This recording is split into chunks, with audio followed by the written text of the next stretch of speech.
Greetings everyone, I'm sorry. How's everyone doing? This is a phenomenal occasion. I come in the name of Jesus Christ, the Savior of the Christian community, and this is so great to be a part of. This is history being made. And what I want to talk about on this evening is about the seeds. How this on today is a seed being sowed for greatness. Yes, sir.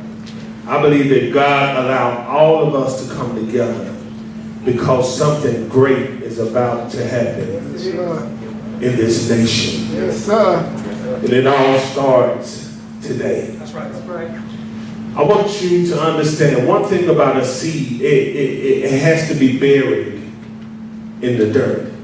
How many of you can relate to being buried in the dirt? Yes, sir. And the seed has to go through some trials and some tribulations. It has to fight its way through the dirt in order to become that beautiful tree. And I believe that God has ordained a beautiful tree that's going to sprout up. And it starts with all of the communities coming together as one. I'm thankful on today that we can come together as one. And I want you to understand something, people. In order for God to be glorified, we have to put our differences to the side. Come on. That's right. That's right. And once we put our differences to the side, we can come together in unity. That's right. We can unify and we can glorify the name of God. What we need to do is, I think one of the problems that we have is the type of seeds that we naturally sow. We have to be careful who we lay up with. Because if we're not careful who we lay up with, it causes damnation from the beginning. It causes that child to be raised up without a father. It causes the child to be raised up not to see unification with the mother and the father. And we're going to need everybody, every man, every boy, every girl, every mother, every father to lend their hand to the community so that we can become great. How many of you desire to become great? How many of you desire to make a difference? Well, you know, it starts at home. And when it starts at home, it starts on your job. It starts in the mosque. It starts in the church. And once we can build off of our homes, building in our homes, we can change the world. So we need to understand how important the seed is. What kind of seeds are you sowing? What kind of seed are you sowing? What kind of examples are you setting to our young people? See, even on today, we need to have even more young people that see what we're doing today. We need to have more young people in here so that they can go out and organize certain things based upon what we've done today. So I just thank God for this seed being sown with all of the different religious groups, all different nationalities. Right. I'm so grateful to be a part of this today. Go ahead, Pastor. What I want to leave with you today is, in spite of whatever is going on in your life, continue to fight through the dirt. Continue to fight through the hurt. Continue to fight through the pain. And once God allows you to be brought up, we're going to be this beautiful, united tree that's going to come in and change the world. I thank God. God bless you. I love each and every one of you. Remember to put God first in everything you do. God bless you. Black power. Black power. I say black power because black power is not a hate word. It is a word that exemplifies what self-love is. For myself, for you, and as well as for our community. It is consciousness, love of our people, which is self-awareness, and the unity of our people, which is self-preservation. That being said, war is being waged on us, against us, and without unity, we cannot win.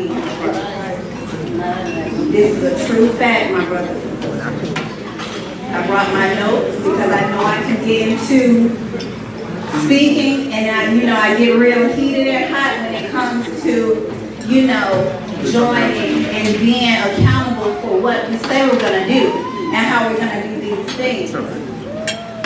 We will often sit and talk about unity until our personal ideologies come into question. Those things may consist of religion, gender, politics, intelligence, even parenting skills, economics, even nationhood. Then all of a sudden, the whole notion of unity gets thrown straight out the window. Or either it can be so simple as we having small grudges with one another and not going to be bothered this week to implement those programs and systems and the things that we said we were going to do and make those things happen. Today we sit before you, putting all of our economical, religious, cultural, and political and individual differences aside to reunite and unite as one. As my fellow Panthers often shout, an attack against one is an attack against all. We have to continue to think like that in order to remain united.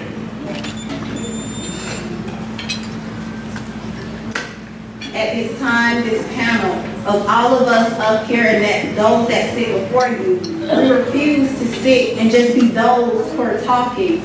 We're going to be more of the ones who are seeking a solution, being part of the solution, also being part of the problem, and being the doers in our community.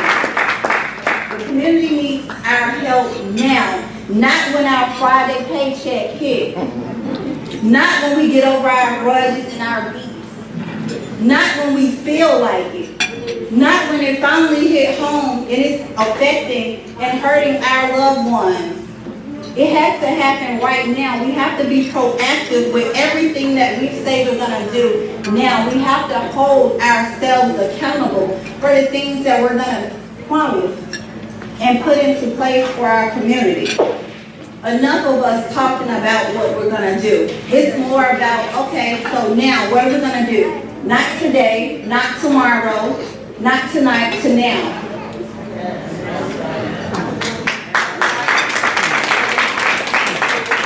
I understand some of the bitterness that some of our brothers may have and some of the anguish that some of our women may have too. However, but if we don't come together, our community will die. Right. And the thing is, why don't some of us get that? It's okay, because if we don't get it, reach one, teach one. It's often that, we can't lead if we're not going to be that example. However, everyone can't be a leader. To be a good leader, you have to be an awesome follower. That's right. So we have to teach those who are yet there. We have to educate them on who we are as a group of people, as one. Still remaining and remembering that we're all individual. We're going to have to continue to put everything aside, regardless of where we're coming from, where we're going. Because the key to being unified as a group of people we have to maintain our purpose, and our purpose is to be one. Today, we will hold ourselves accountable for the programs we promise to implement and the ways that we have compiled and make everything come to fruition. That's right. Let's stop debating on who is more knowledgeable. That's right. Who has held the award to attain the most research? What is so good to know about all the history without any common sense?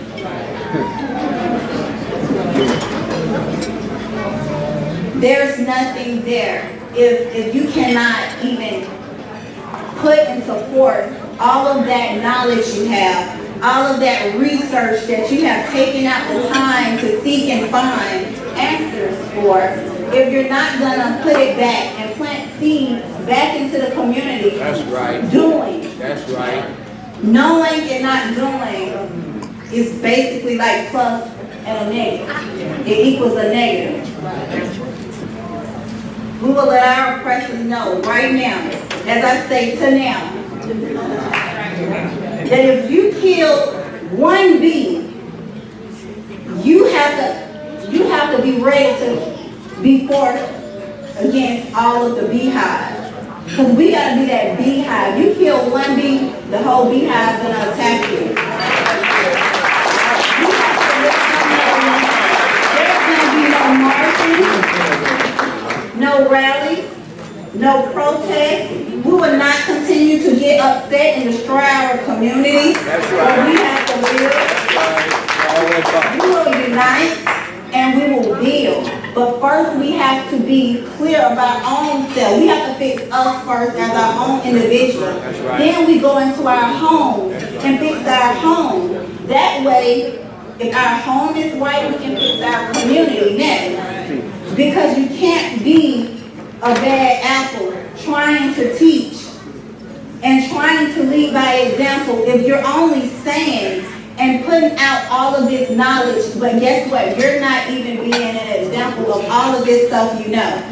We all can get on social media, we can all stand and talk, we can all be awesome public speakers, but if we're not that example, when we take these badges off, when we take our hat off, when there's nobody there, when we uncover who our representative is, we have to really, really, really be able to look within ourselves, look into that mirror, and peel back the layers of who we are if we're gonna fix the community.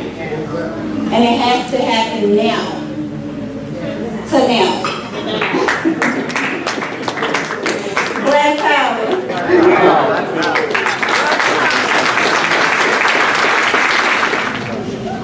Ask Allah to guard my heart, to guide my tongue. I seek refuge in the law from misleading, being misled, betraying, and being betrayed to things for others. First of all, I'd like to express and extend my gratitude to the Nation of Islam for putting on such a dynamic event. For the 15th day.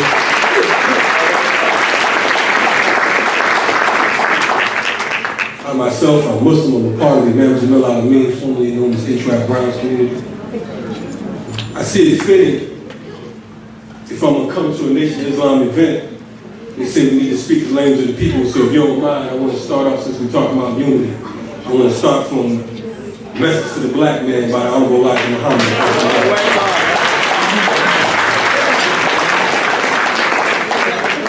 Said, the unity of 22 million so-called Negroes up from slavery is an answer to our salvage. We are suffering untold torture and murder at the hands of our enemy, the children of our slave master, because of the lack of unity. The cause of this lack of unity amongst us is due to the work and teachings of our enemy, the slave master's children. Our slave master's children have reared our fathers and mothers and enemies of each other. They have destroyed our love of self and kind. I want to repeat that. They have destroyed our love of self and kind. Can I say that? They have destroyed our love of self and kind. How many of y'all believe that? They have educated us to hate and refuse all that goes for black people. This lack of love for self and kind keeps us divided. And being divided, we are a nation of prey at the hands of our ever-open enemy. Whatever the amount of education we receive from our enemies, we are still enslaved to our enemies. Due to the lack of knowledge of self, God, and the devil. The true religion, self-pride, self-interest, and self-independence, and the desire of a country and of a government of our own, under the law of justice and righteousness for every one of our poor black people throughout the earth. But let us start first here in America, where we are the victims of no freedom, justice, and equality, and we know the pains of being divided. The Honorable Elijah Muhammad was rapping, wasn't he? Yes, sir. Was he rapping? Yes, sir. I'm going to wrap it up on what he's saying real quick. At present, we have hundreds of clubs and organizations, thousands of teachers, hundreds of educators, scholars, scientists, technicians, doctors, lawyers, judges, congressmen, ambassadors, professors, tradesmen of all kinds, and engineers of most every kind. We have all kinds of religious teachers, believers, preachers by the thousands, agriculturists, herdsmen, and cattlemen, and fishermen, and hundreds of wild game. What more do we need but unity of the whole for the whole? That's right.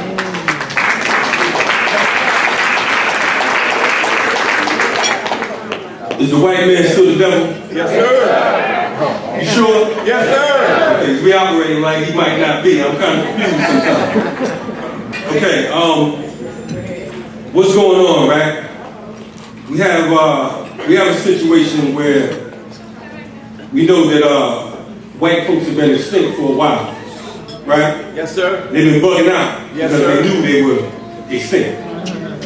They finally admitted that they were extinct.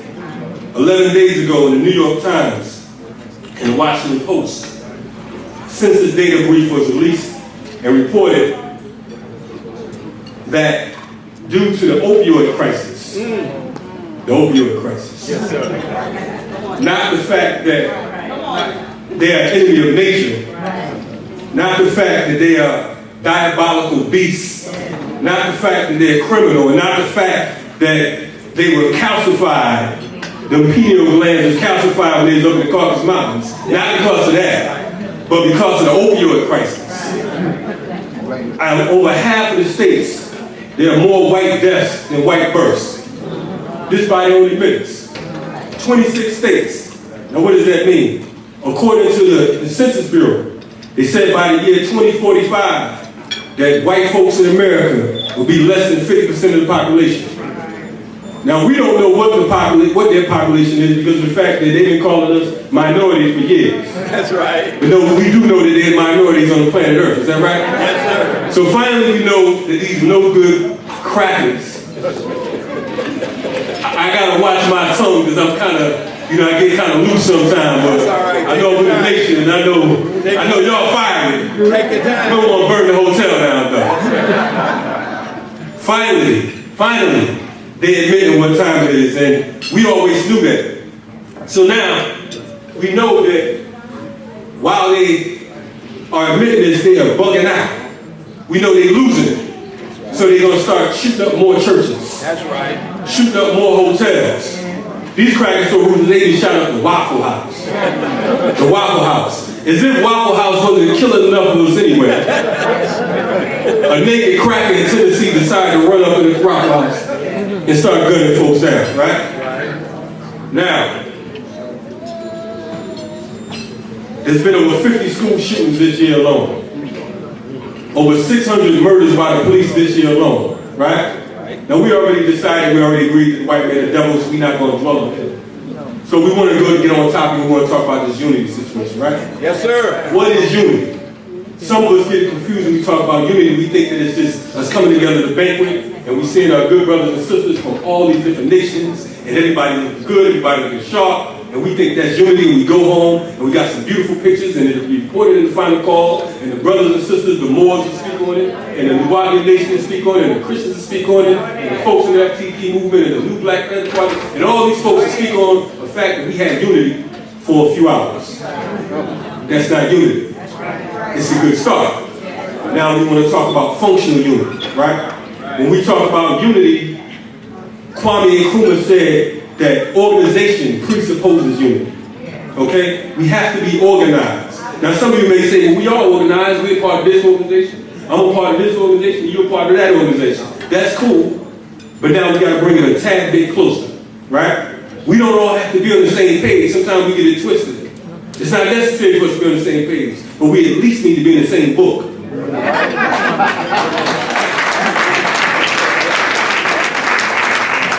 And in that book, we all agree that white sociopathy, that white supremacy, as they call it, is an enemy to our people. Is an enemy to melanated people. Is that right? So we can start with that alone. We can start with what the Honorable Elijah Muhammad talked about almost 80, 100 years ago. When he was talking about food, clothes, and shelter, when he was talking about justice, right? Freedom, equality. We start with that. We start with us just treating each other like we want to be treated. It's a simple process. I treat you the way I want to be treated. You treat me the way you want to be treated, and we good, right? But we got to be practical. We're not uniting for the sake of uniting, right? We say we come together and we begin to grow. You understand what I'm saying? We need that agriculture, right? And I know the Nation of Islam has been growing fruit for years. We have about 17, 18 black farmers just in the city of Atlanta alone. Atlanta, the home of the slave, where the slaves are running the plantation. We at least know how to grow our own food, right? We have independent African schools right here in the city of Atlanta, is that right? We have our own toilet paper. I remember Dr. John Henry Clark was talking about how we didn't have our own toilet paper. Now we got freedom toilet paper, right? We have our own detergent. We got true detergent now, right? We got our own soaps. We got our own security. And we got our own mind. And that's the thing we got to take back. You understand what I'm saying? Because we've been allowing other folks to control our mind. Mind control is over, right? From this point on, we got to get behind our Nuwabian brothers. We got to get behind the Nation of Islam. We got to get behind the Moors. And we don't have time to argue. We argue about nonsensical things. We want to know whether we're black, or whether we're olive, or whether we're gray. Regardless, these crackers are gunning us down. We want to argue about whether we came from a slave ship or a spaceship. Regardless, these crackers are gunning us down. We got to take it to another level. But in order for us to have unity, we have to have responsibility. We have to have accountability. That's the part we don't want to talk about, right? We got to have accountability. You can't get up at the rostrum talking about, you know what I'm saying, we protecting our women, and then you go home and beat the hell out your wife. It don't go like that. That ain't how we do it. You can't see things happening in the community and ignore it because it's brother such and such, or minister this one. You understand what I'm saying? That's not how we get down. That's not the way we unite. We gotta hold each other accountable. If you see me out of order, even though I might not be a part of your particular organization, you pull me to the side and say, Brother Kalanchi, you bugging out right now. You tripping. That's how we gotta deal with this situation, brothers and sisters. I don't know how much time I got. I don't want to go for broke, because I know the FOI will help carry me up off the stage. Good, I got a couple more minutes to wrap up. 1 minute, so said 1 minute. Anyway, real quick, I'm gonna just tell you like this right here. I represent an organization called the Siafu Movement, and when it comes to unity, we have 8 different organizations that have morphed. I'm not gonna say united, because of the fact when you say you're united, then the opposite of that is divided. So you can find some information on us at thepeoplesarmy.org. We have a youth organization, Siafu Youth Corps, where we're teaching young brothers and sisters African martial arts. We teach them agriculture, we teach them archery, we teach them how to break down weapons, how to put them back together, how to clean them. You understand what I'm saying? We're teaching them how to be citizens in this society. We have Mama's Army, which is our sisters coalition. We have the Urban Survival Preparedness Institute, where we're teaching brothers and sisters how to survive America. Whether it's police brutality, whether it's Katrina, or whatever it is, we talk about that survival preparedness. You know what I mean? We have the National Coalition to Combat Police Terrorism, which is co-chaired by former U.S. Congresswoman Cindy McKinney and our brother Darubin Muhammad, and we have a whole lot more. So anyway, before I get carried off by the sister, thepeoplesarmy.org is the organization you can find us at. I thank you all for inviting us, and I pray that we move this thing at a rapid rate.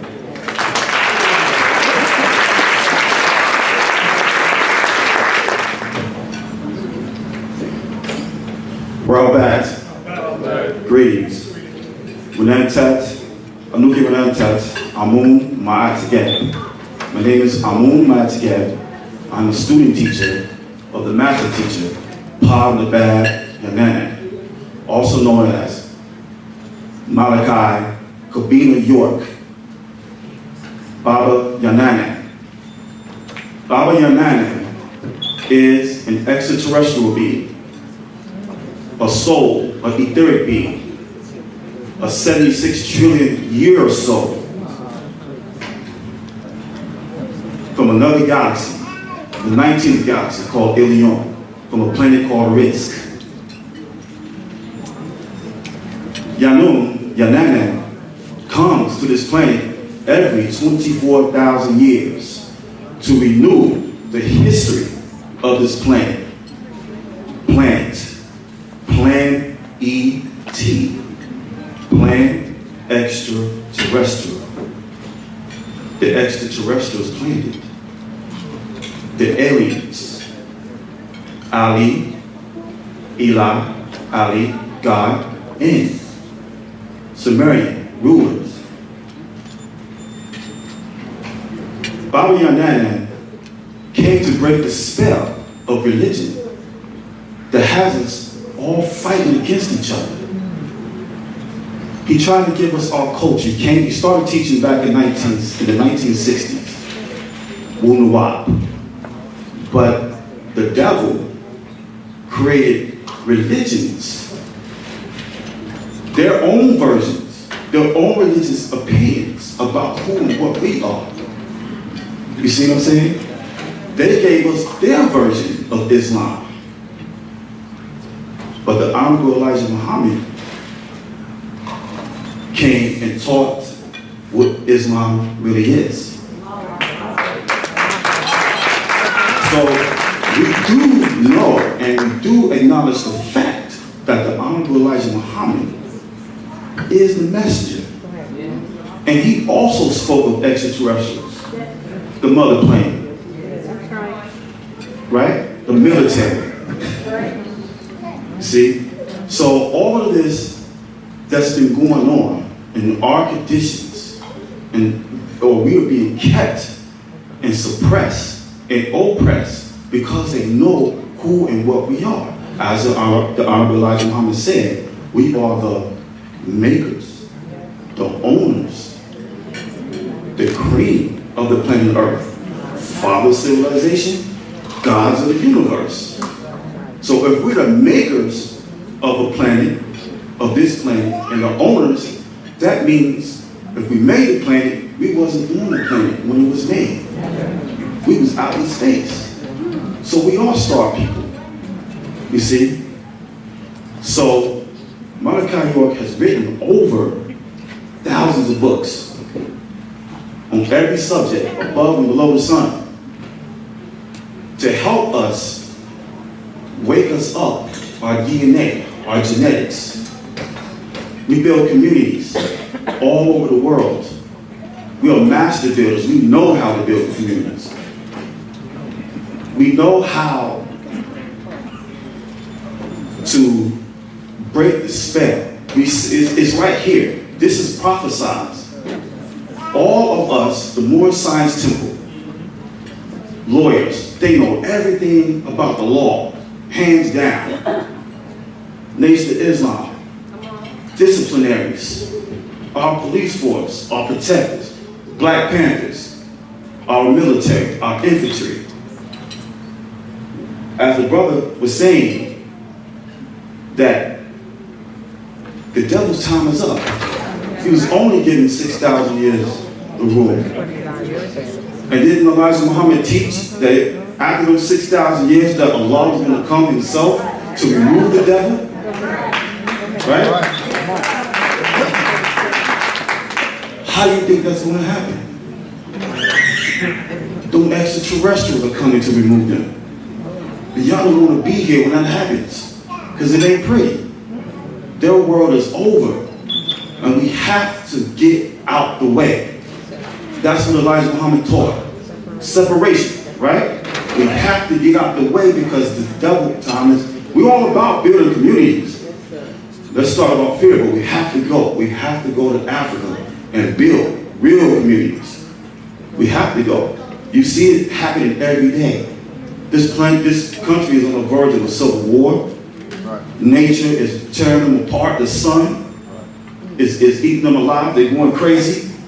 We have to leave. We have Nawabians in all over the globe, from United States, UK, Trinidad, Jamaica, Barbados, Liberia, Uganda, Ghana. We all over the world. So we know how to build. We are master builders. All we need to do is this is how it starts. We come together. Let's take the wisest amongst us, the smartest, the elite, those that want to make it happen and go and build.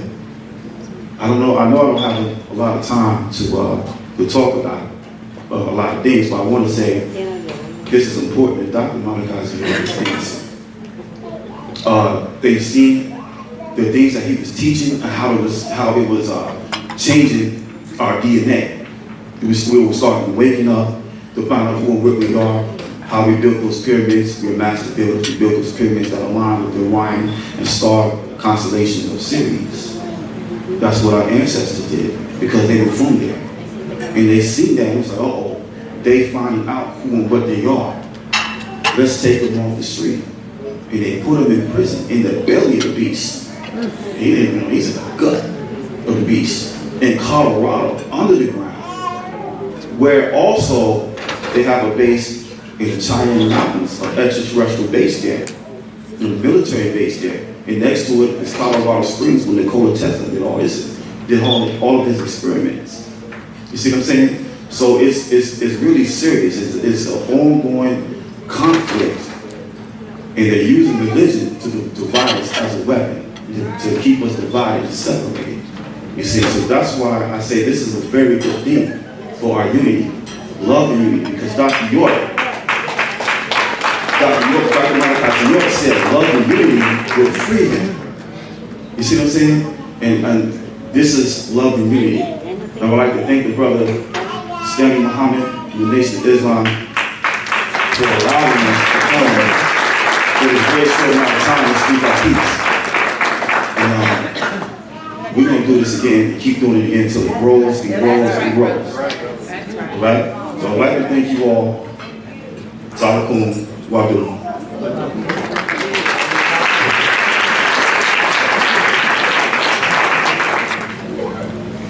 Peace and blessings. Assalamu alaikum. Power to the people. Apatu Washday. My name is Yanaja Lone Wolf. I am a proud Ogallala Lakota Native American and Black woman. My late mother is Wakia Muthawi, which means Red Thunder Woman. Wanetta Lone Wolf was her colonized name. And my spiritual name, my Lakota name is Wachakbi Olawawi, which means Star Song Woman. I don't have anything prepared, but I pray that God, Allah, guides my words. And as my brother was speaking from Dr. Malachi York, I was thinking about how the Ogallala Lakota, the Plains Natives, which is the Lakota, Dakota, Nakota people, and the Pawnee, and all in the Plains area, our creation story is that we come from the stars. And my mother taught me, as I represent unity of the Black and Red people, she taught me at a very young age to look at the similarities of someone or people or a situation instead of the differences. And in my travels, and I have walked many trails and pathways and the reservations, the barrios, the hoods, suburbia, and many people have asked me, how are you able to unite people from all walks of life? It's because I saw the similarities. And as everyone has spoke before me, I saw the similarities in everything that you all spoke about. So my brothers here that are talking about an extraterrestrial realm. In our Lakota way, we have a ceremony called the Uwipi ceremony, where we are in a space like this, but our spirits or our ancestors, we are able to touch them in physical form. So everything you think, what happens after you pass away, you see it right in your face. I met Red Cloud, I met Sitting Bull, I met Crazy Horse, and there was a woman next to me, her father passed away, and she needed to mourn. She needed to not mourn no more, but to celebrate him. And he came through this ceremony and he said, I need you to let me go. He said this to her. This is not no spooky. I'm not speaking spooky. I'm speaking actual facts. Because what we have to understand is that when we're talking about unity, there's a spirituality of unity. And that is something that we have to decolonize ourselves of spirituality. I have been to African ceremonies. Those know that are in the Nation of Islam knows that I am a registered believer in the Nation of Islam. Mother Tynetta taught me a lot. May Allah be pleased with her. She was my mother's teacher. And me and Mother Tynetta will speak and build on so many things of Islam, of the way the messenger didn't get to that teaching yet. There is something in our commonality, in our similarity of spiritualism. And when we look at our brothers and sisters in Africa, in South America, here in North America, and when we look at Australia, even in Asia, all of these ceremonies are similar. Our buildings, our infrastructure are similar. When you look at the pyramids, and then you look at the Mayan pyramids, then you look at the ones that are here in Georgia, of the mounds, and everything is very similar. I was on a show with Tariq Nasheed, and I was trying to have him understand our similarity with Native Americans and blacks. And I told him that it comes to a point where you have to get out the books that we didn't write and go and travel the land, because what's hidden is in our stories from our elders. It's in our prayers. It's in our songs. And it's written in hieroglyphics where the white man is still trying to figure out today. Everything is not in a book. Yes, read a book. But you have to look at, I was talking to this brother and he was telling me, he said, I read the story of Geronimo. I said, did Geronimo write it? So you don't know Geronimo. But if you go to New Mexico and meet with the descendants of Geronimo, then you'll get a chance to know Geronimo. I'm a descendant of Crazy Horse. So I could tell you the stories that's not written by the white man, or what we say in my language, so I shoot you. The pale face. That's right. So we have these stories. I always go home to South Dakota so I can learn something more. I strive my best to meet with people from all walks of life and just shut up and just listen. Because we have been colonized so much that we talk too much. When I was in Standing Rock, I hope I'm not too long, but when I was in Standing Rock, that was the first time that I was able to witness unity from all walks of life. Not just a token Native American, not just a token Mexican or a token black person. It was people from all parts of South America, different tribes of Mexico, different tribes of North America, of Australia, of Africa, here in black from New York and California, white from all over. I didn't even know that there was a tribe, an indigenous tribe in Sweden. They say they've been living in the mountains. I was like, oh, the messenger is right. Tell me more. They said that we was living in the mountains and the Swedish people came and they moved us away and took over all of Sweden, so we live in the upper mountains. And they spoke a certain dialect. And then their animal is elk, so everything that they use of elk, and they look as dark as our sister right here, but with green and blue eyes and straight black hair.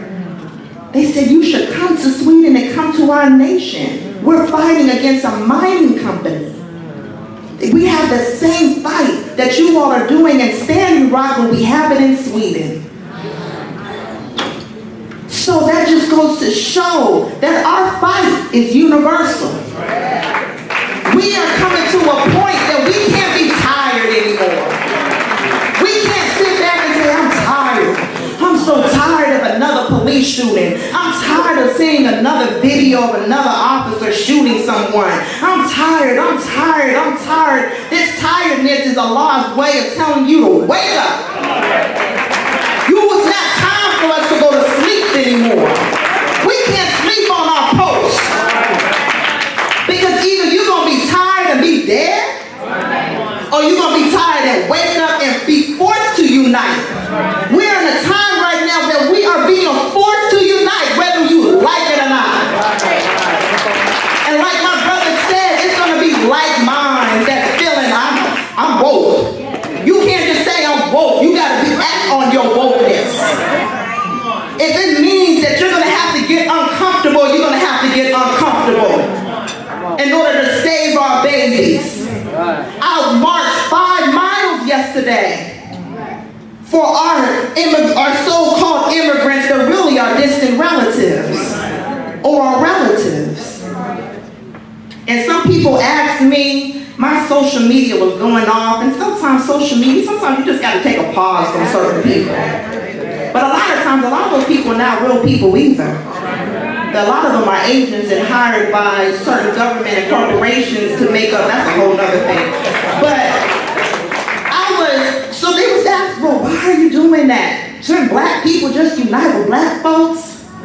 I remember, and Minister Abel can co-sign me on this, but he was talking to both of us, Honorable Minister Farrakhan, and he said that the messenger told him that the land of America was going to be returned back to black and brown people anyway.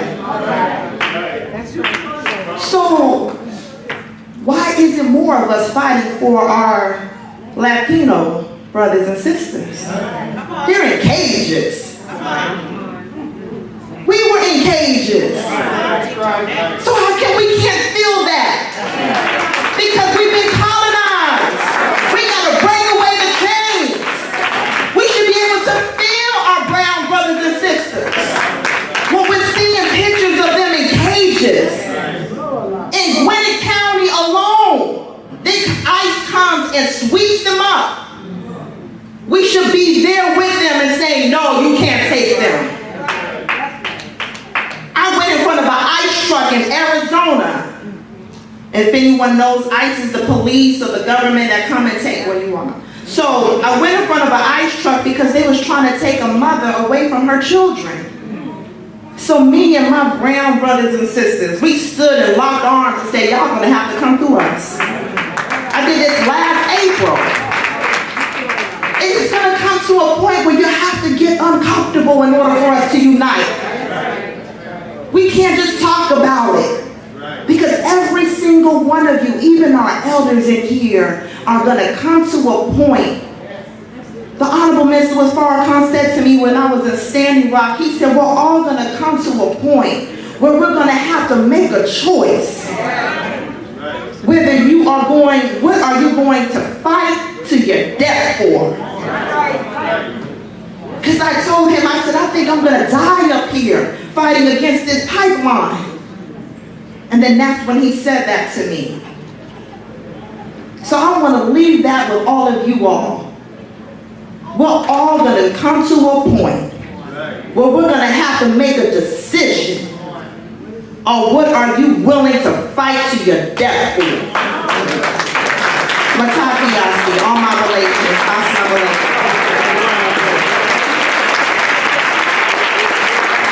Assalamu alaikum. I'd like like to first thank the Almighty for allowing me to speak, and to be invited by the Nation of Islam to speak on behalf of the Hebrew Israelites. I do not represent the Hebrew Israelites as a whole. We are very different people. However, tonight I represent the Hebrew Israelites. So I'm just thankful to be here. The Almighty has truly blessed me to be in the position that I am, to be able to speak to you all today on a very important subject that's germane to what's going on with us now, which is unity. And I asked, what is so special about this unity versus the unity that we had in the 60s, in the 50s? I think right now we're in a very unique time where we can have a very special unity.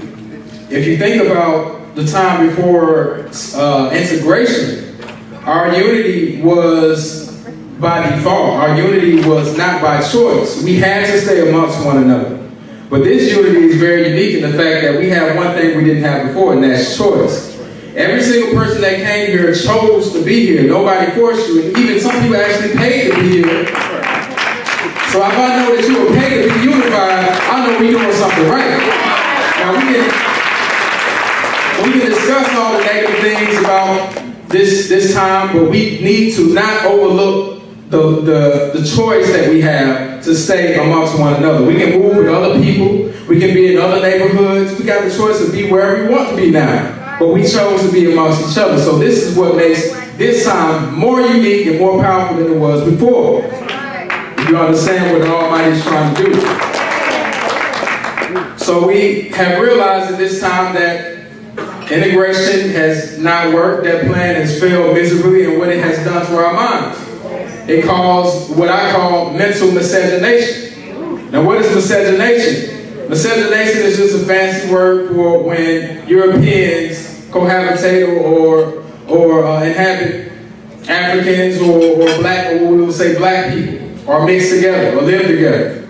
It's called miscegenation. We had laws in Alabama and Georgia where you couldn't marry one another because of miscegenation laws. But we had an experiment called mental miscegenation. Meaning that we didn't just cohabitate with them, we also took upon their minds to where we're thinking just like them. We're speaking just like them. We're speaking their language. Our model of success is based on them. We have to ask ourselves, what does success look like to us minus them and what they gave to us? Or is our success contingent upon what they told us success is? Is it making $100,000 a year? Is it making $50,000 a year? Why is there a number of dollars amount for you to consider what success is? Before we came in contact with the European, what was our definition of success? And is it attainable in this day and time? These are questions that we have to ask ourselves in this day and time. What is success? Why am I honing in on success? Because everybody in this room wants to be what? Successful. I don't care who you are, I don't care where you come from, you want to succeed in life. But what is the foundation of your succession? How are you going to succeed? On what basis are you succeeding? And is it helping your people unify? Are you coming into yourself? Are you even yourself? Or just like Dr. Amos Wilson says, that we are a creative people. Are you a creative people? Our personalities are created by the European.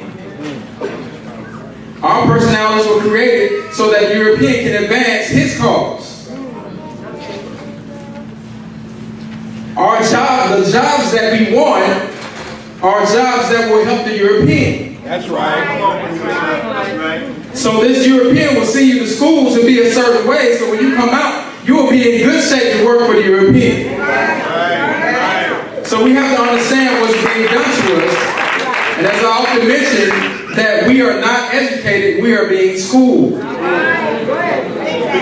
What is a school? What's school versus education? School is just like what it means, a school of fish. If you look up school in the 1828 Webster's Dictionary, it says a place where you go to play, you have recreation. I'm like, wow, I thought school was a place where I was supposed to learn.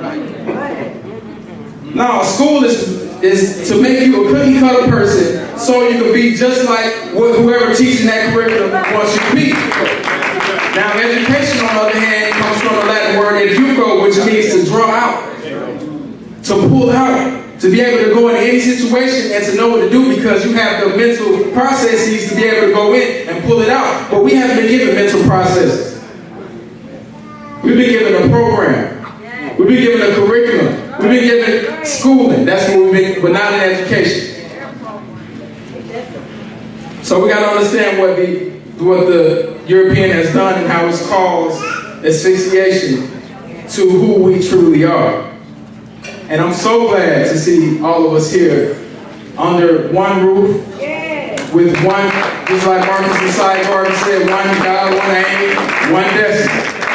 And we're starting to realize that we have to be amongst one another and that we have to love each other. And that first we have to love ourselves and know who we are to love ourselves.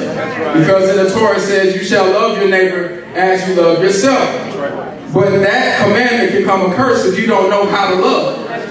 Because if you don't know how to love yourself, you're not going to know how to love me. All you got to offer me is hate or what you got from your neighbor. So we have to learn how to love ourselves with who we are, the skin that we're in, the hair that we have. And I'm so thankful that the brother mentioned all the products that we're selling amongst ourselves, that we're not ashamed to buy our own stuff and use our own stuff and have to go outside to go and get what we need. And I'm thankful for also Sister Teresa for teaching us in our agricultural class how to farm and working diligently and teaching us how to grow our own food. With that sister around the farm.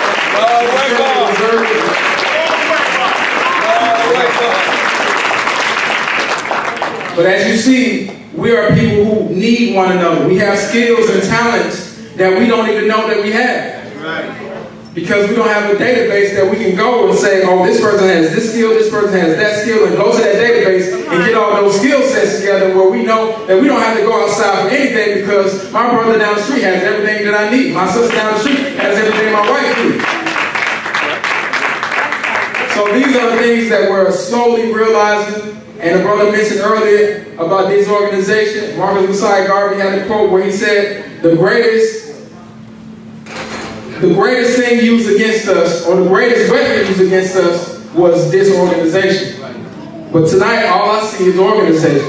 The way this came together is organization. The way these groups come together, the Rock Nation of Islam, the North Science Temple, is organization. We all are part of one body. Organization, the key word is what? Organ.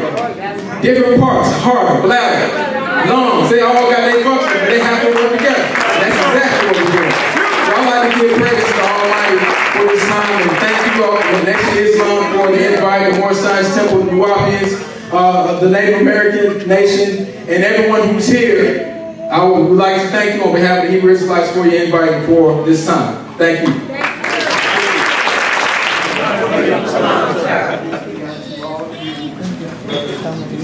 Can you hear me? Yes. I am a minister of the Mosque Nation of Islam under the leadership and guidance of the Honorable Silas. I am a spiritual offspring of Messenger Elijah, so I know I'm embraced.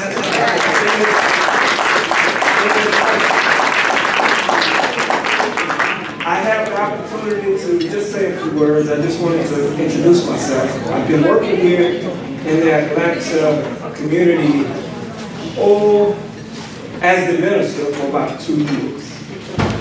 I served as an assistant minister for about 10 years or so. I've been exposing the ideas that I feel are applicable to you in this setting and among our people in different settings. I know we are slightly different in our ideologies. I'm not going to touch that.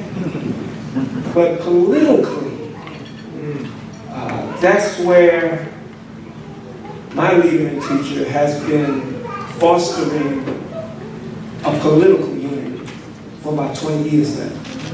He's been teaching us and developing us to put a process in place to bring a political unity to all the spiritual unity. Now, the spiritual unity is strong. Our political unity as a people, whether you're Christian, Muslim, Hebrew, Moor, we all over the place. What we have been doing, what he has given us, is his work in the United Nations, which has produced for us a global or international identity. If you have not heard it, it's called Afro-Descendant.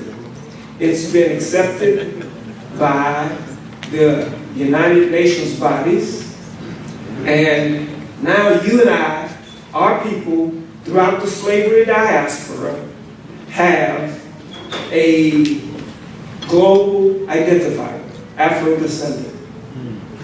It puts you in the status now of a people. Prior to that, as you know, in America, we are not a people. We are a minority, or 3/5 of this or whatever he called us. 3/5 of a human being. And his judicial system says that we have no rights as a people that any Caucasian person has to respect. All other peoples throughout the United States who come here, all these Caucasians here, have a government to back them. We do not. Come on. We are a people now, Afro-descendants. We need an Afro-descendant nation. A government, a constituted government that you can call your own. Messenger Elijah Muhammad, peace be upon him, said before he left us that you need a constitution. Just like the white man got a constitution. You need your own constitution. So I come to you more tonight as Senator Kataba Khan rather than Minister Kataba Khan. I'm wearing two hats now. We have been developing the Afro-descendant nation to offer it to you, all of our people. We fall under that identifier, descendants of enslaved Africans. And I believe all of us in this room fall up under that umbrella. We have our people's blood who were enslaved from Africa in us. No doubt. Whether we were already here or not. Some of us were already here. The native peoples were here already, but we are pretty much one people now. The Afro-descendant nation, regardless of religion, socioeconomic status, whatever your position in life, is for you. We offer you that as a tool for your restoration. It's called reparations. Reparations is paid from one nation to another. It's not paid to individuals. So individually, you can sue all you want. You're not getting reparations. And what they offer as reparations is not reparations because it has to be paid to your government. Yes, sir.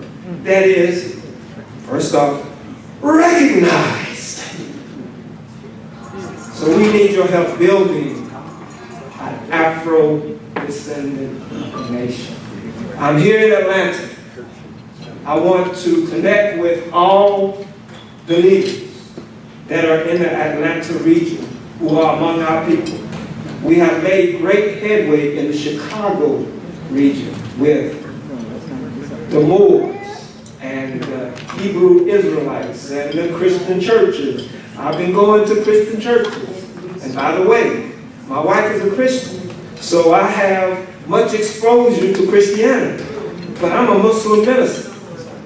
So I can embrace all of my people with true spiritual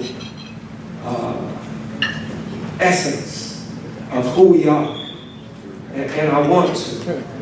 I know I've been over there at Muhammad's Mosque and you haven't seen me, but I want to be seen among you.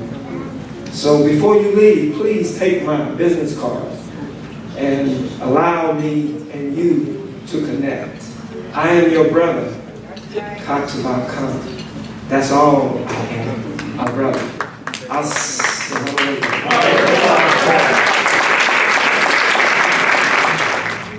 Just a few small corrections, pronunciation wise. That's Sister Asha Ray, and also we are underneath Bishop Moenda Brown. We represent, and I'll just say this first. I'm not that big of a speaker, but I do have a few words. Brother Stanley asked me to say a few words, so I'll just address you all shortly. Speaking is not my forte, that's why I was just here, but I will say a few things. Giving honor to the Honorable Elijah Muhammad, Honorable Louis Farrakhan,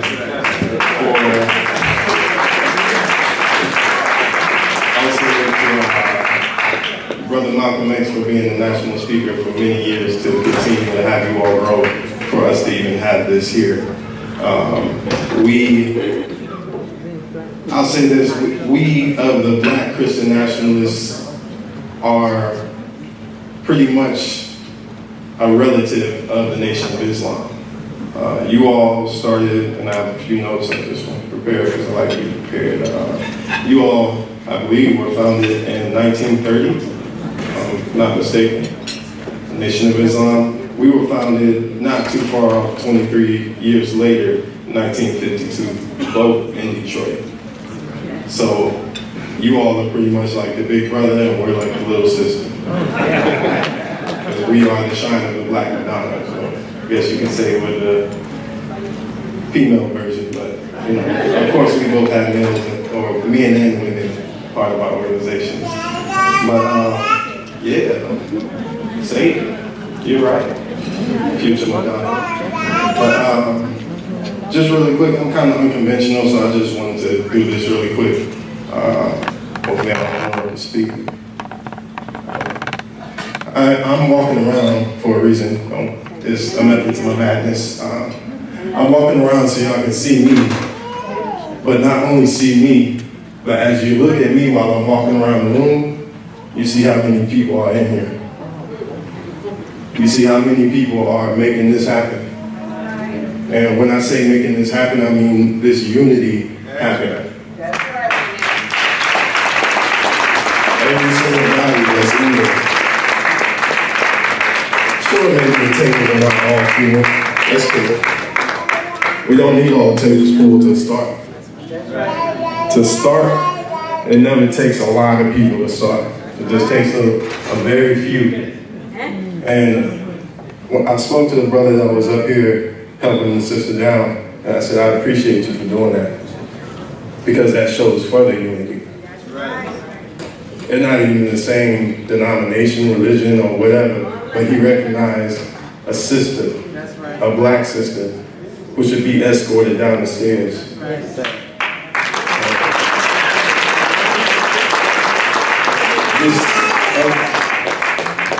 I might be the youngest speaker here. You know, I know a lot of us are young in spirit. I'm not going to take that from anybody. But age-wise, being on this earth, I'm probably the youngest here. I mean, you can probably tell just by looking at me. I don't look like the most conventional revolutionary or whatever. I'm not wearing a suit and tie. I'm not really a suit and tie guy. I'm just a millennial who believes in my generation. I believe that Black Lives Matter. I believe we have Black power. And yeah, I'm just here because I believe in our unity. And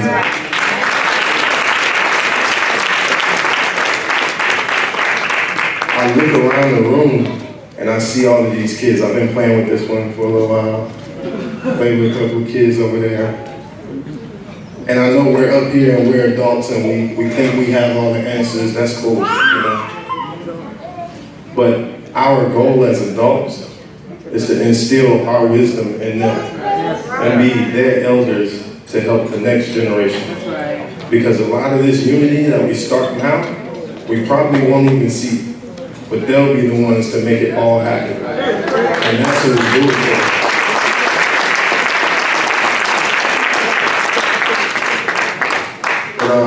I just had a few other small points just really quick, because Getting kind of nervous, so I want to get out of here. Y'all clapping too much.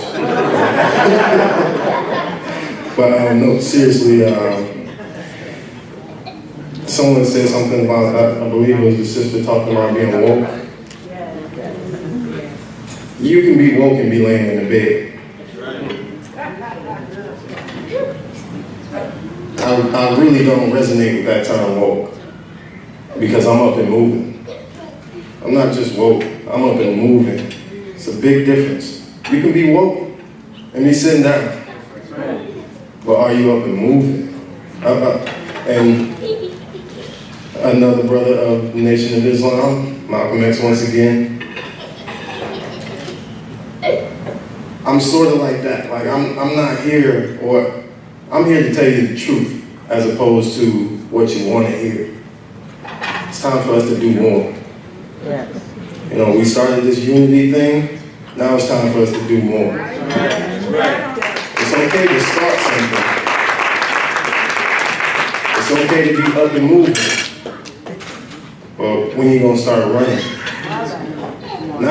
Not for the nation, not for your community, for your family. Because that's where it starts. First we gotta start healing our families, healing our relationships with our families, our children, our brothers, our sisters, our cousins. And then we can start working on the community. Because once you have strong families, those strong families will start to work with each other to create a community.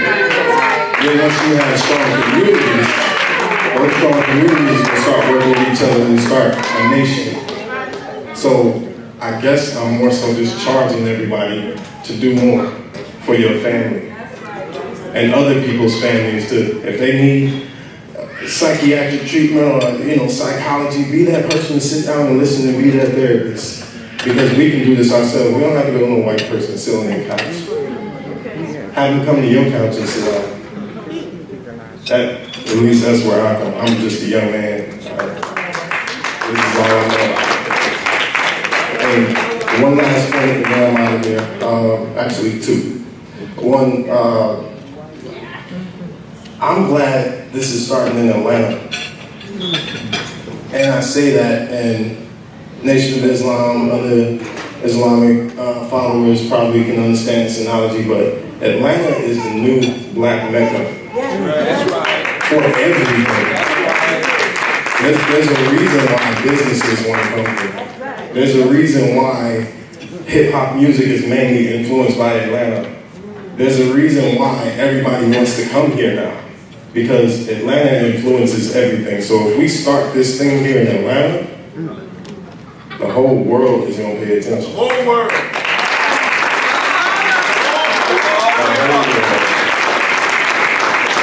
And lastly, but not least, I want us to think realistically about this unification. The white man, the devil, however you want to give them the terminology. We really need to focus more on us instead of them.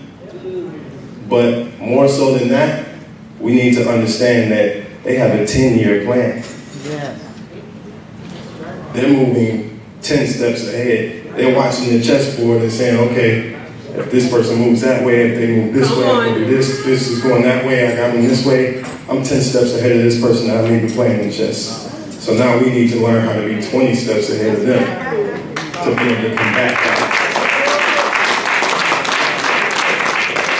And I'm not, like I said, really great speaker. I don't know how to close this thing, but I'll close it by saying my sister Asha, I actually asked her to be the speaker because just as the other sister said, you're only as strong as your women. And I said this before in our luncheon, if you teach a man, you're teaching an individual. African proverb. But if you teach a woman, you teach an entire nation. Because I'm glad this is happening. You see, she's taking care of the baby. Those are the next generations, our babies. And the man, we can die off, whatever. She has the womb, which can create more babies. We can't create more babies that simple. She can find a man, if this man is gone, and create another baby. He loses her. He can find another woman, but I don't know if it'll be the woman that can raise his baby and take care of the rest and have a man. So with that, I hand it over to Asha, Miss Asha Ray.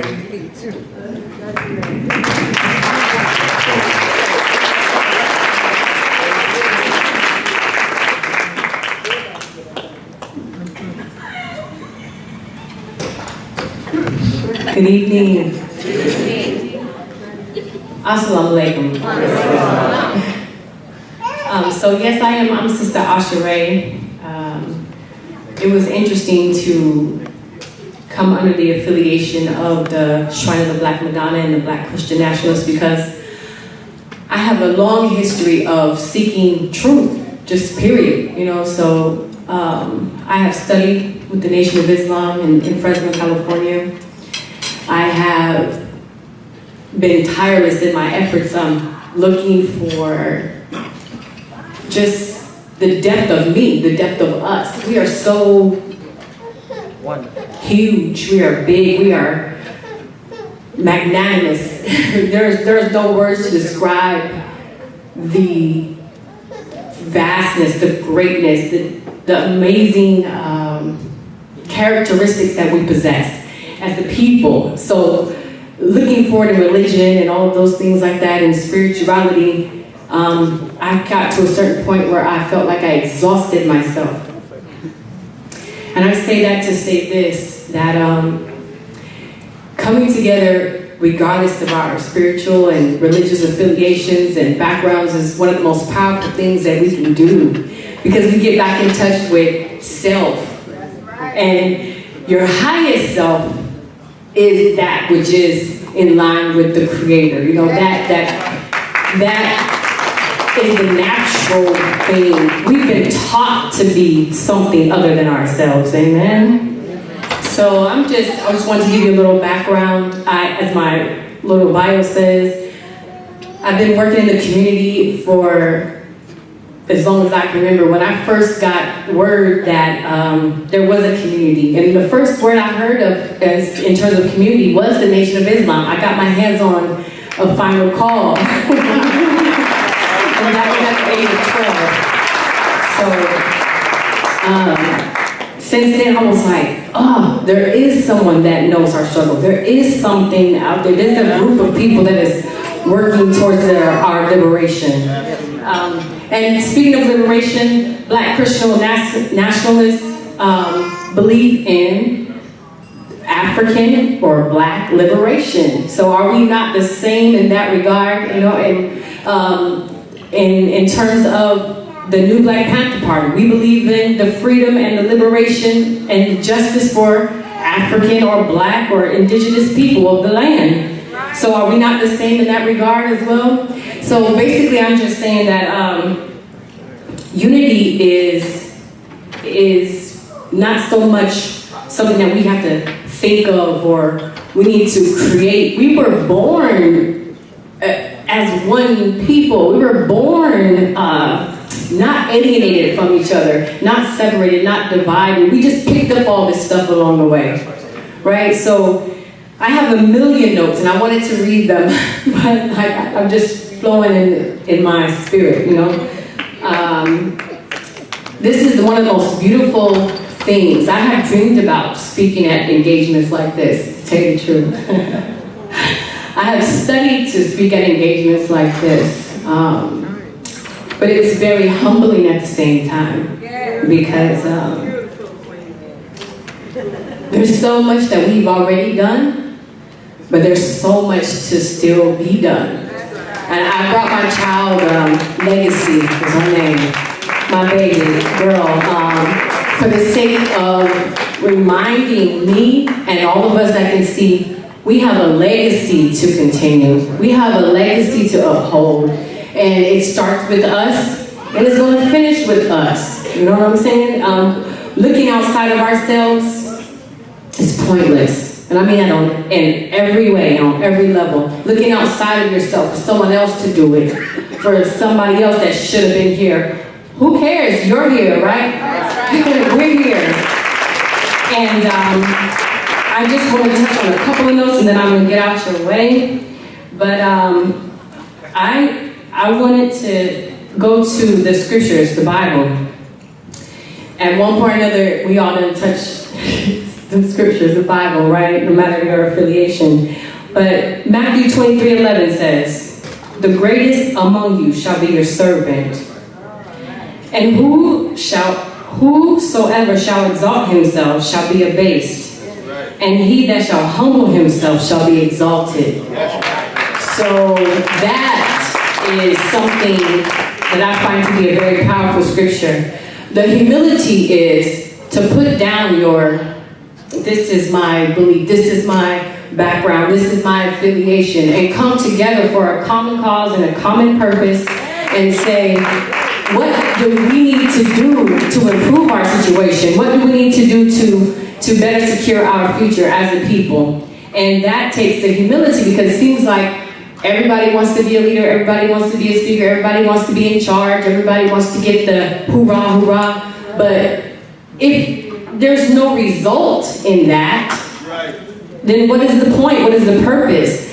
But we can get so much more done by everybody pulling from their resources, pulling from their spiritual affiliations, pulling from their mind frame and their highest being, and unifying, obviously like we're doing today. But the point is to serve, to serve, to serve.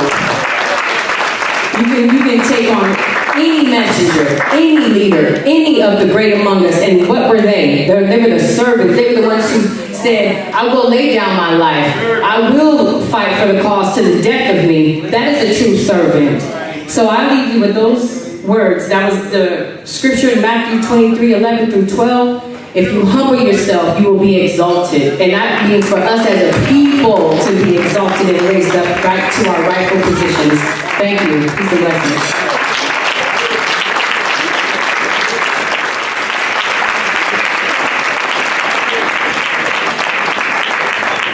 Assalamualaikum. Say that again. Assalamualaikum. Praise Allah.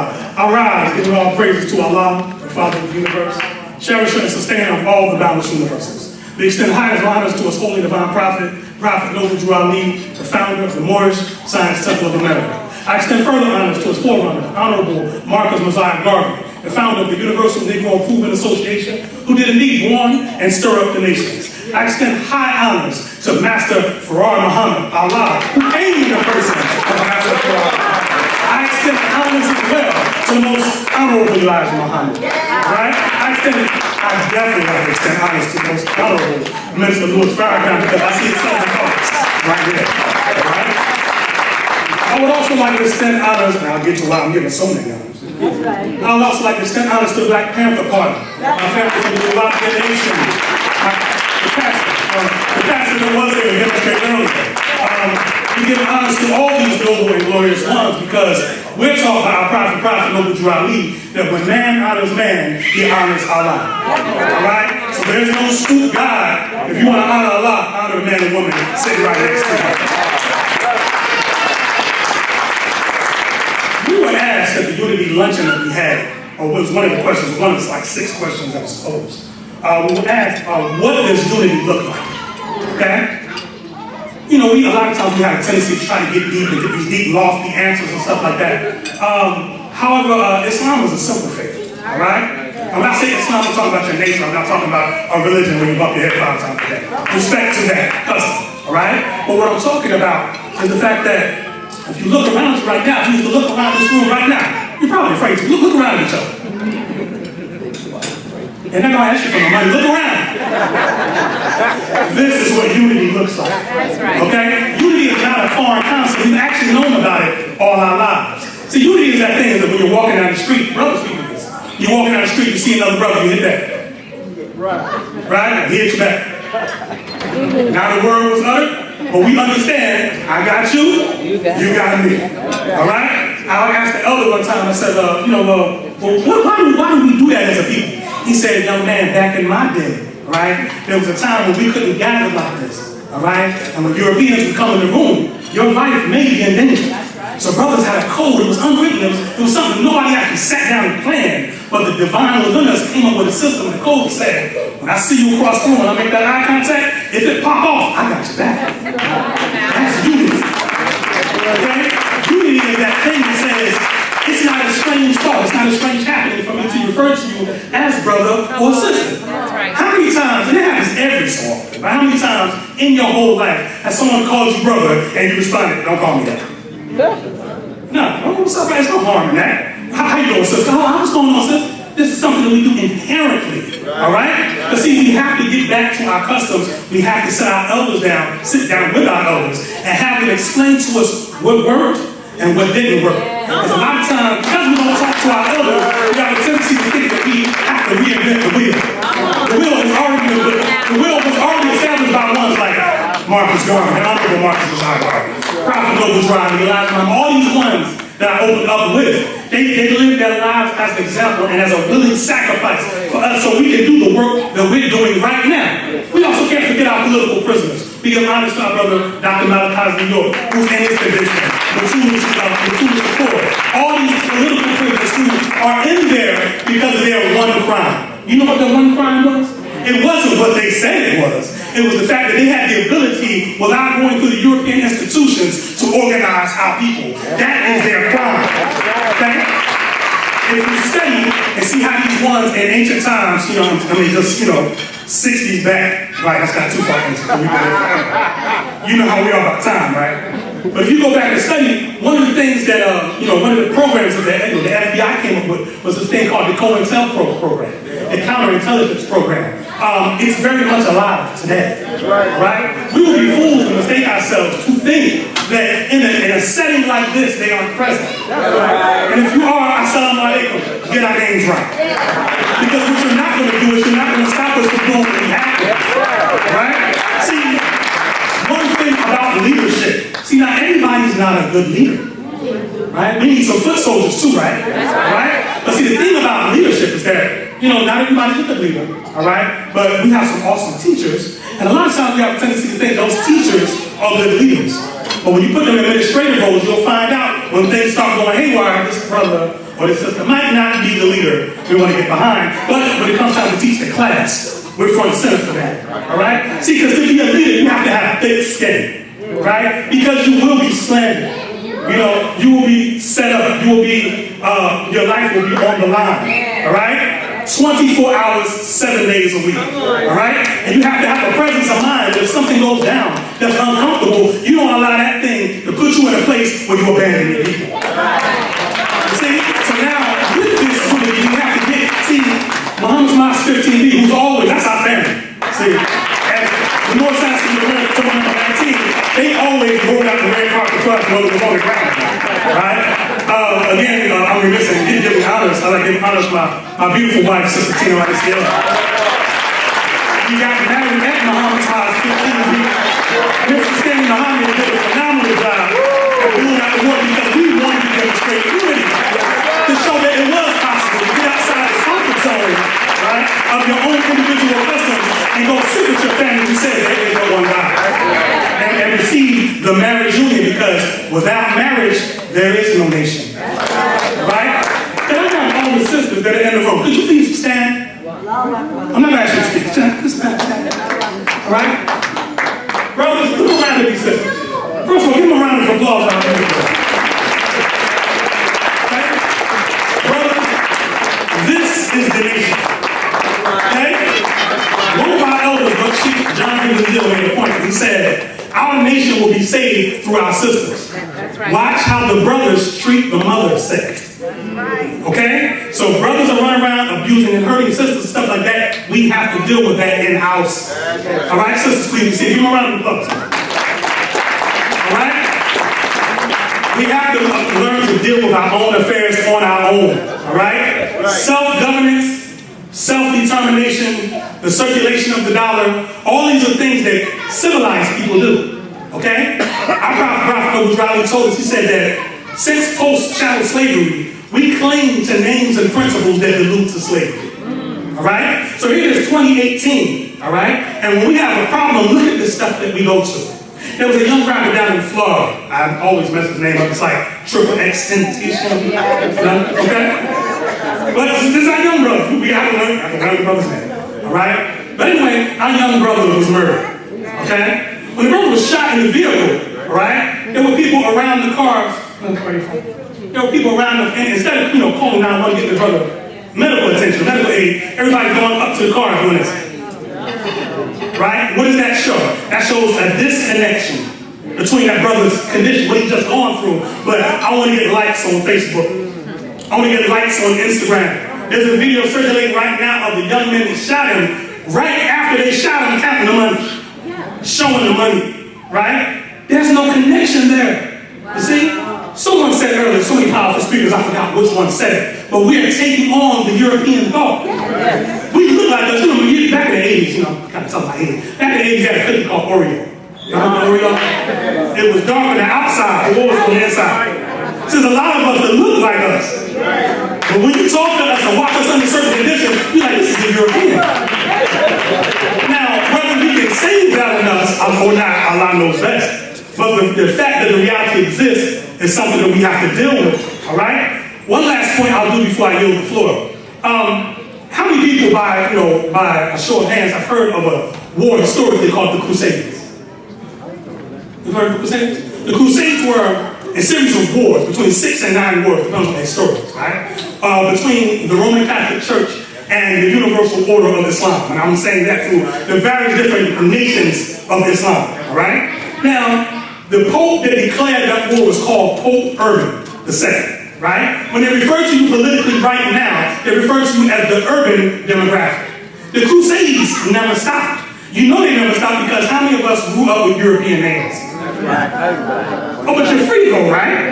I thought you were free, but your last name was Johnson, Culpepper, Williams, Smith. Them ain't your names, right? And if you believe in that name, you believe in the principles that go along with that name. All right? Even the form of Christianity that we were given, respect to Christianity. See that nationalistic Christianity they're talking about? That's not the Christianity that was given to us by when we landed here. And whether it was 1555, 1619, whatever they were going to use. All right? The whole thing was the story relating to that revolution that we call Jesus. There's a saving power in that. Just like there's a saving power in what Prophet Muhammad brought, peace be upon him. And there was a saving power in the most honorable Elijah Muhammad's message. And Noble Drowning, all these ones. But it has to link back to us. Anything we deal with that doesn't deal with us is useless and must be discarded. Okay? Relative to that series of wars called the Crusades, I'd like to ask you this. If you realize that you're at war, right, because those wars are ended, we're still at war. We're still being shot down the streets. Sisters are still being raped. All this stuff is going on. I think the latest stat, like 7 out of 10 sisters have been violated at some point in their lives by someone that they trusted and who was supposed to be protecting them. That's the stats. That's what we have to deal with right now, right? So those wars are still going on. So now, if you're in war or you're at war, right, who are you going to pick to go into battle with you? Right? I would like to say, if I was going to war, I'd like to take Marcus Garvey with me. Because Marcus Garvey was fearless. He spoke to the truth, the power, even then to his own detriment. Right? I would love to say Prophet Noble Trial Lee with me because he taught us to uplift fallen humanity and teach those things necessary to make our people better citizens. That's a teaching we definitely could use. Definitely the most honorable Elijah Muhammad with the teaching of do for self and all the plethora of things that he brought to us as the lost foundation here in North America. Right? I would like to take those ones to battle. I would like to take those ones that share in that ideology.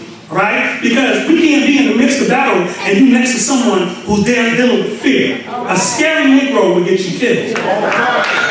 Hesitation in battle will get you killed. If it's time to go and you got to think, you will get killed. Don't get out of the way for you. Because we got something to do. All right? So you got to find it. And brothers, if you don't have that thing in yourself, it's no sadness or depression or no low thought in the fact that you didn't have it because most of us were raised by our mothers. All right? In respect to our mothers, but mama's job is to nurture.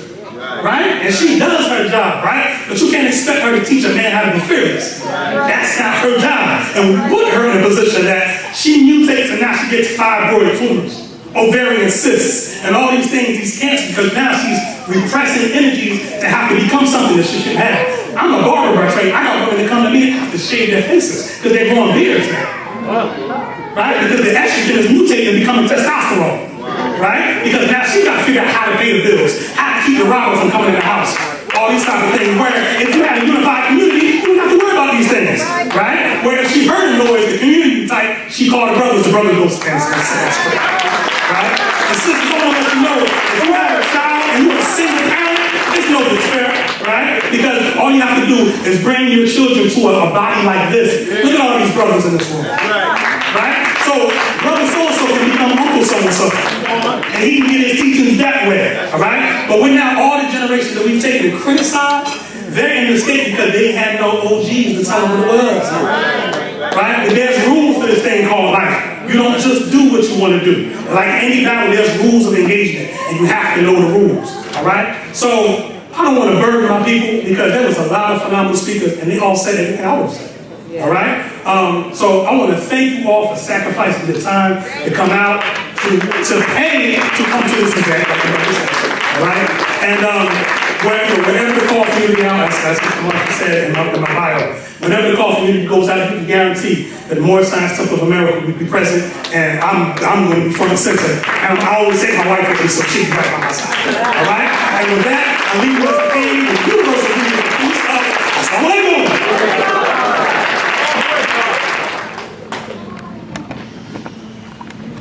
Assalamu alaikum. My name is Khalid Kamaru, that is my chosen name. Since 18. I was one of the organizers of the Atlanta chapter of Black Lives Matter. And in 2017, I became the first Black Lives Matter organizer elected to public office in the United States. I represent the new city of South Fulton. This brother here talked about Atlanta being the Black Mecca. Atlanta is no longer a Black Mecca.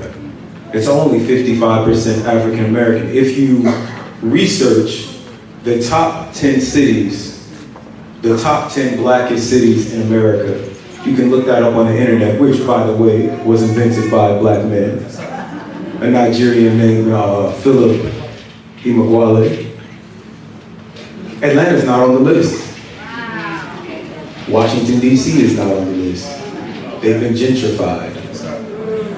I am proud to say not on the list because it was just incorporated in 2017, but with an African American population of 89.7%. The city of South Fulton, Georgia is the blackest city in America. I'm proud of our black mayor and council. I'm proud of our black justice system, which is run entirely by black women. From our judge to our solicitor to our public defenders, which everyone gets to see. We're talking about unity today. We talked about spiritual unity. We talked about political unity. But unity also means living together. Last week, the Supreme Court of the United States wrote an opinion about President Trump's Muslim ban. Everybody knows that it's a ban on people from Muslim countries. Even the Supreme Court knows that. But in Chief Justice John Roberts' majority opinion, he stated that because this new iteration of the ban does not have the word Muslim, does not specifically say the thing that it is trying to do, that it has to be legal. Now, I went to law school, and there are legal scholars and analysts who have been analyzing his opinion, and what they have said is that he is now using the same logic that the Supreme Court of 1896 used when they dismantled everything that we gained after the Civil War. The logic is that there is racism, but it is not in the state's power to correct or legislate wrongs. The second Reconstruction is already happening.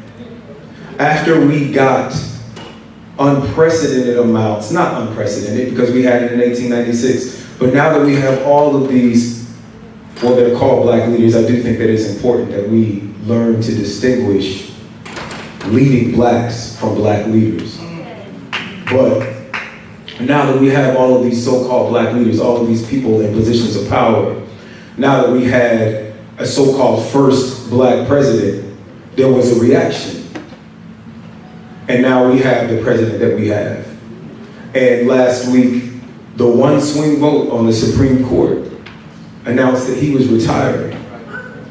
So you can be sure that in the coming years, this Supreme Court, like the Supreme Court during Reconstruction, will begin to dismantle, as they already have begun with our Voting Rights Act, they will begin to dismantle every gain that we have won through his system. They're going to take them away.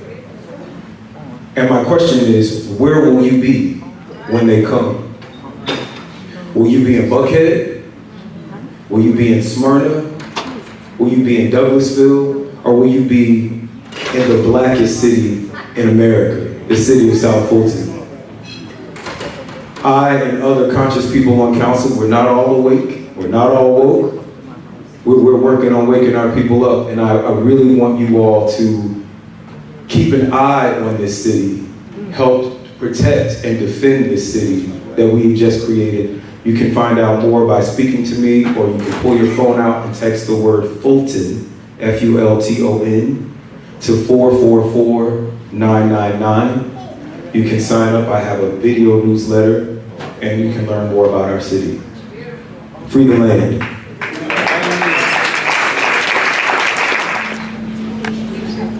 Assalamu alaikum. How's everybody feeling? Thank y'all so much for coming out. This is beautiful. Nuwabians, Moors, Hebrews, Black Christian nationalists, all of the different communities. This is what the messenger wanted. He wanted all of the different religious communities to come together because it's going to take all of us to solve the problems of our people. The government has never planned to solve the drug problem. We got to do that ourselves. So this song we're about to do now is our national anthem. We made this song for the 10,000 Fearless movement. It's called I Can't Take It No More. We can't take it no more. Justice or else, so we need y'all crowd participation. Hold up that black fist sign. It's track number 1. We are masters of ceremony. I'm Gerald X, aka the 13th disciple. This is Sister Victoria. That's right, Sister Victoria here. Thank you. And Black Honesty. I also go by the name Black Honesty. Thank you so much. Sister Carmelita, and I go by the stage name of the Chosen One. And we are masters of ceremony, so let's go. Let's do it. Let's go. Okay, well, while this loaded, we're going to tell y'all a little bit about ourselves. I started rapping way back in 1983 in a group called the CC Crew. I used to call myself the Prince Jerry D, trying to copy Marky D, the Fat Boys. And we used to go from classroom to classroom, beatboxing and rapping. So I've been doing this for over 30 years, and I had kind of got out of it for a while. And when I joined the Nation, I put on a poetry event, and I realized these two sisters could rap. So we put all this group together. We're like another version of the Fugees. Masters of ceremony. Victoria. First of all, I am so honored and pleased to be a part of this beautiful unity banquet. Just seeing so many of our people come together with like minds and in unity to build on things that that we can build on to help further our community, our nation. And I just want to tell you how grateful I am. I started rapping in middle school. And I was doing also some singing, and so it's been a long time. I'm actually 41 years old now, so I've been doing this for a while. I just thank Almighty God for the transition that He gave me, because when I was in the world, my rap sounded a little different. You know what I'm saying? I was more like a gangster / Nicki Minaj type rapper. So I had to wake up and come clean and know that that's not the way. You know what I'm saying? Right now, we're trying to get our people. We're trying to elevate our people. We want to take off the coloring that the white man has given us. You know, we are queens, and you know, we are women that should be respected. 75% of the work is with us, the black woman. So now that I know that, I have something very special to offer you all, and I pray that you're blessed with what I have to share tonight. Now that our CD is ready, I'm just going to say that I just have a gift of poetry, so I just want to inspire our people.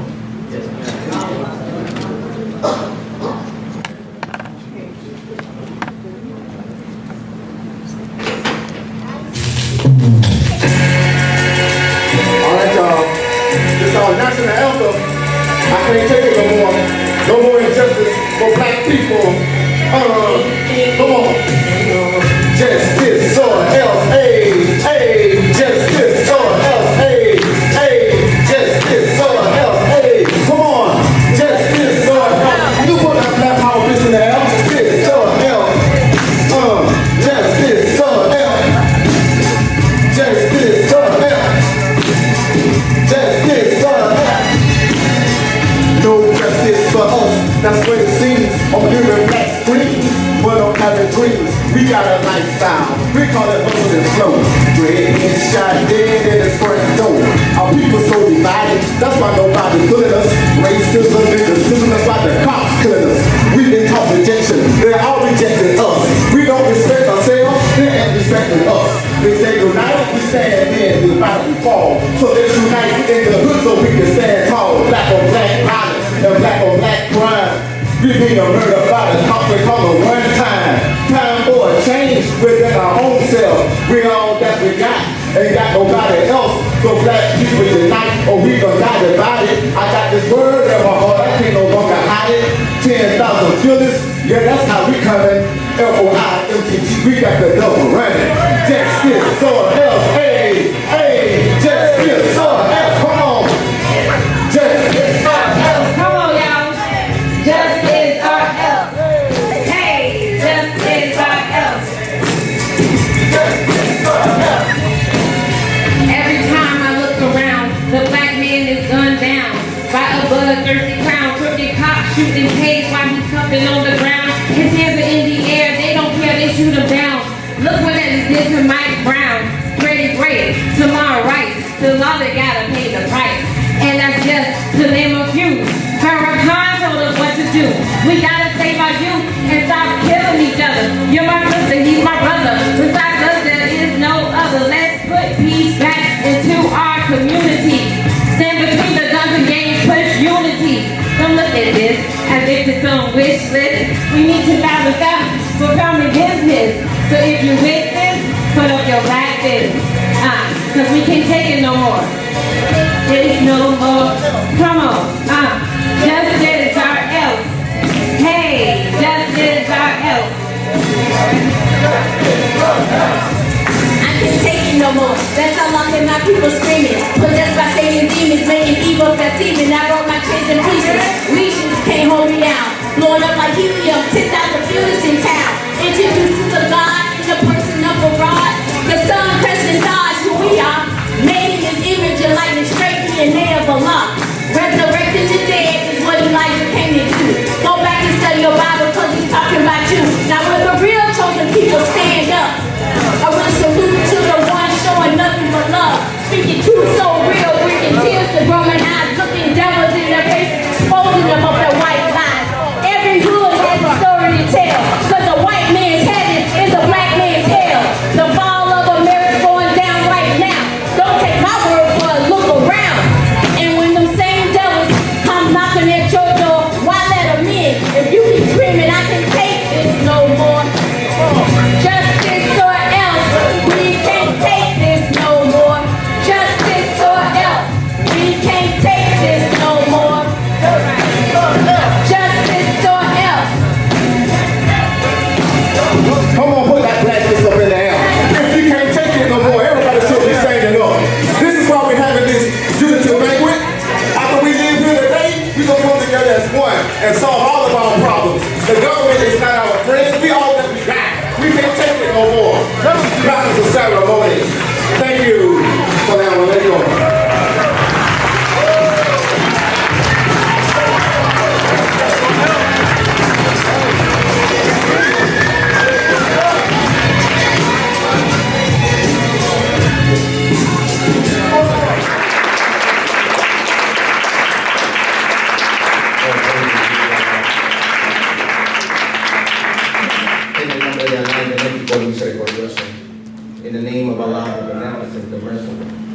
Bismillahirrahmanirrahim. I bear witness there is no God but Allah. By whatever name we call Him, all the best names belong to Him. I opened in Spanish because that was the language that my mother spoke when I was in her womb. And it's the first language that I heard as a child. It's the first language I spoke as a child. But I'm not a Spaniard. Right, come on, brother. I then said some words in English as I'm speaking now. I learned that second in my life. Because I was born in Chicago. I'm the first of my family born in the north that they call the United States of America. My family and the rest of my siblings were born in what they call Mexico. So they made me learn English. So I could go to school. But I'm not an Englishman. Come on now. I then said some words in Arabic. Same words I said in Spanish and in English. Because that's the original language of the original man. Come on. It's the language of Islam, not the language of Arab people. It's the language of the Creator in His self-creation. We can argue about it or not, it doesn't really matter. Point is, all of the languages belong to us. That's right. It doesn't mean you're an Arab. If you spoke Spanish, I would say Dios. If we were in the Caribbean, I might say Jah. I might say Jehovah.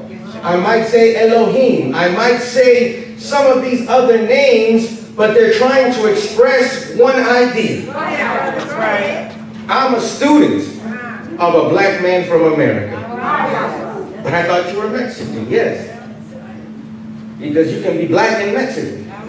Mexican is a nationality, not a race of people. Just like you can be a Canadian, just like you can be a Jamaican. That doesn't describe who and what you and I are. Right.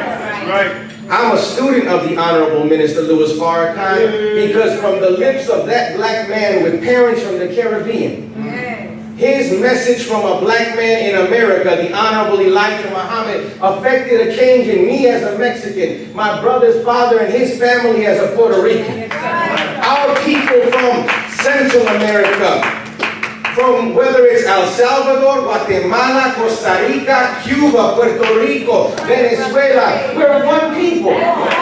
Whether we're Mayan or Aztec or Hopi or Lakota or Cherokee or Seminole, these are tribes that are the modern name of our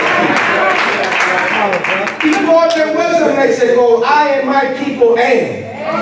Before there was an America, I and our people am. Before there was an Africa, we were here already. These are modern names that cannot define us. So why would we let these modern names keep us from one another? The Honorable Elijah Muhammad wrote in December of 1956, he instructed us, hold unity meetings amongst yourselves to better your understanding of each other. It may take us a while to catch the message, but here we are 60 some odd years later deciding to get a unity meeting so that we can not change one another, not all become the same thing, so that we could understand one another. Knowledge comes first, but knowledge and understanding are not the same thing. That's right. You may take knowledge and perceive it a certain way. It doesn't make it wrong. Just makes it different. If I tell my brothers here to describe what they see on the stage, their perspective is not wrong if it's different from my wife who's sitting on that side of the stage. Their vantage point is different. If I ask you to tell me what you see, you to tell me what you see, you to tell me what you see, you to tell me what you see, each of the descriptions would be different, but none of them would be wrong. What's missing is understanding. The Honorable Minister Louis Farrakhan, my teacher and our teacher. Right. Come on. All who wish truth and righteousness. All who want a better way for our people. He said that if you had a teacher who taught you that 6 + 1 is 7, And I had a teacher that taught me that 4 plus 3 is 7. Well, they're giving us knowledge, which is true. But if we don't have understanding, when we meet one another, we can start arguing. Then my teacher said 6 plus 1 is 7. Well, you're wrong. Because my teacher taught me 4 plus 3 is 7. And then somebody else will come and say, both of you are wrong. 7 plus 0 is 7. Not even realizing they were saying the same thing in a mathematical language except from a different vantage point. How can an agent of God be limited to our personal understanding? The Honorable Minister Louis Farrakhan said that our unity is the death knell of white supremacy. Not death knell, N-A-I-L. Death knell, K-N-E-L-L. What's a death knell? I had to look it up because I ain't never heard that term before. And that's what most of our problem is.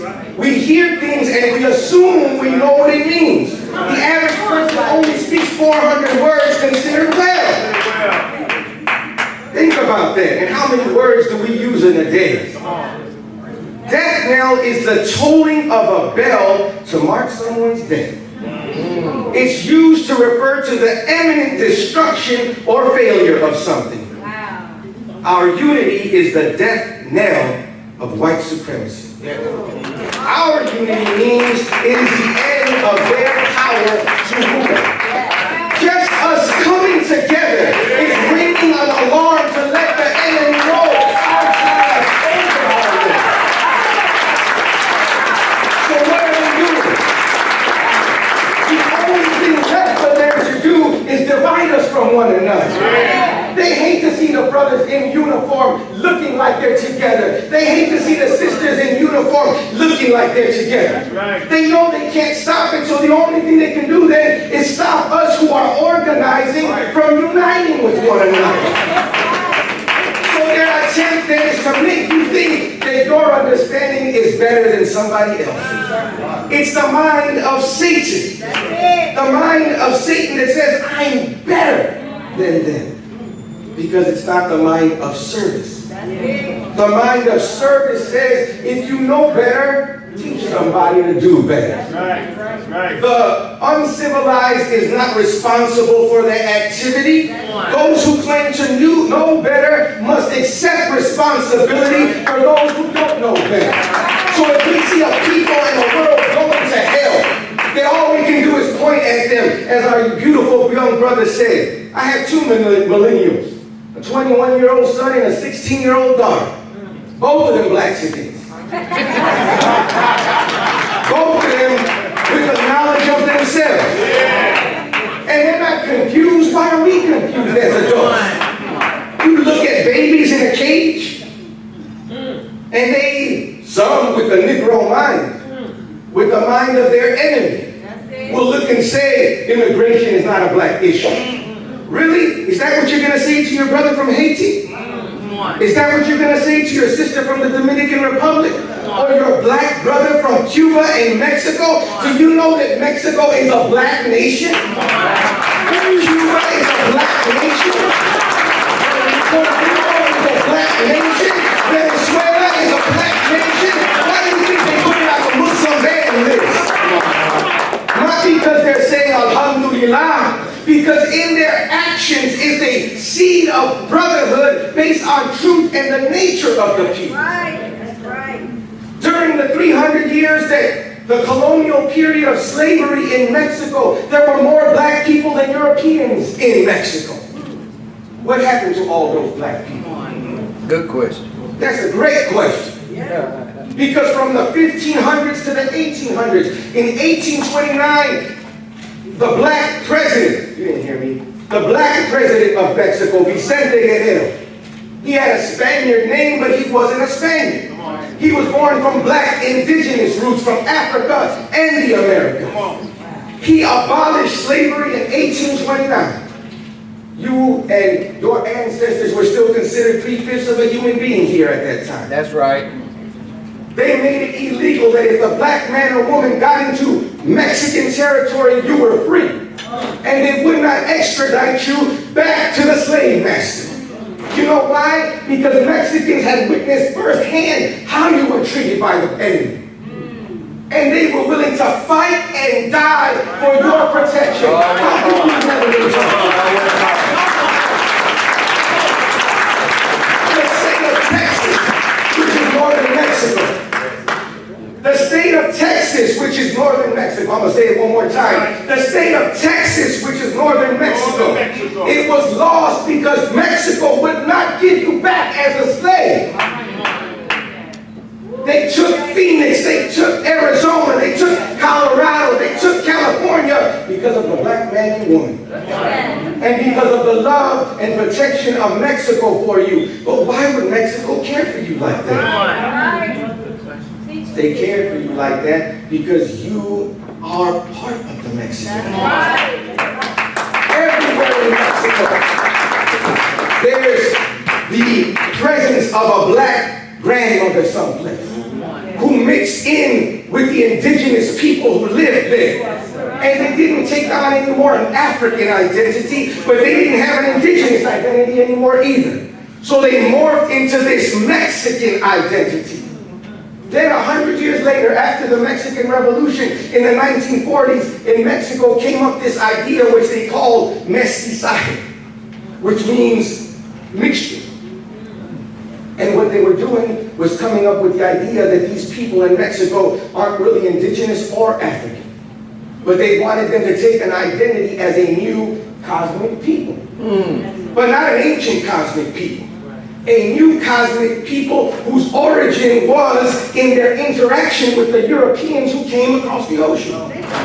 It was their attempt to remove the indigenous roots of the Mexican people and just flat out erase the native black roots of the people who were there. So then we came up thinking, well, we're the new cosmic race. That's why we look like we look. Not because they raped us, because that's hard to accept. Not because they enslaved us, because that's hard to accept. But instead we said, oh, we were made this way because we're the mixture of all the people on the planet. Yes, but we're going to take the names of the colonizers. Yes, sir. So just like we're not Culpeper and Johnson, we're not Rodriguez and Perez either. We're not Sanchez. Those are not our names. But we could not know this until you here in the bottoms of North America got a message from God through a black man. Honorable Elijah Muhammad.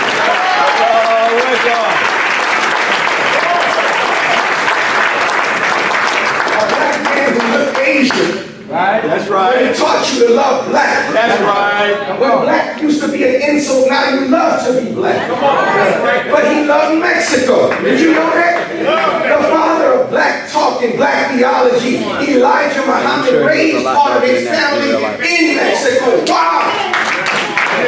The last message he received, written from Master Fard Muhammad. Master Fard Muhammad was in Mexico. Why? That's right. Because he was interested in some other people? No, he knew something was coming down the history of time. And that 2 generations later, 3 generations later, you'd be facing an immigration issue. Yes, sir. And the enemy would try to divide you from your natural ally like Pharaoh was afraid. That the children of Israel would join on to an enemy of theirs and come against them. Those gangs, the MS-13 that Donald Trump likes to speak about, those gangs that he says are coming in across the border, those gangs are made in America. Those are Los Angeles gangs. That's right. They were purposely put in Central America and allowed to foster and destroy the people as the economic corporations destroyed the economy. Then that leads right back home, and all we're seeing is the chickens coming home to roost now. Those brothers and sisters are not your enemy, but they don't know who they are. I love black people in America, not because you've been good to me personally, though I can't complain, you gave me a good wife.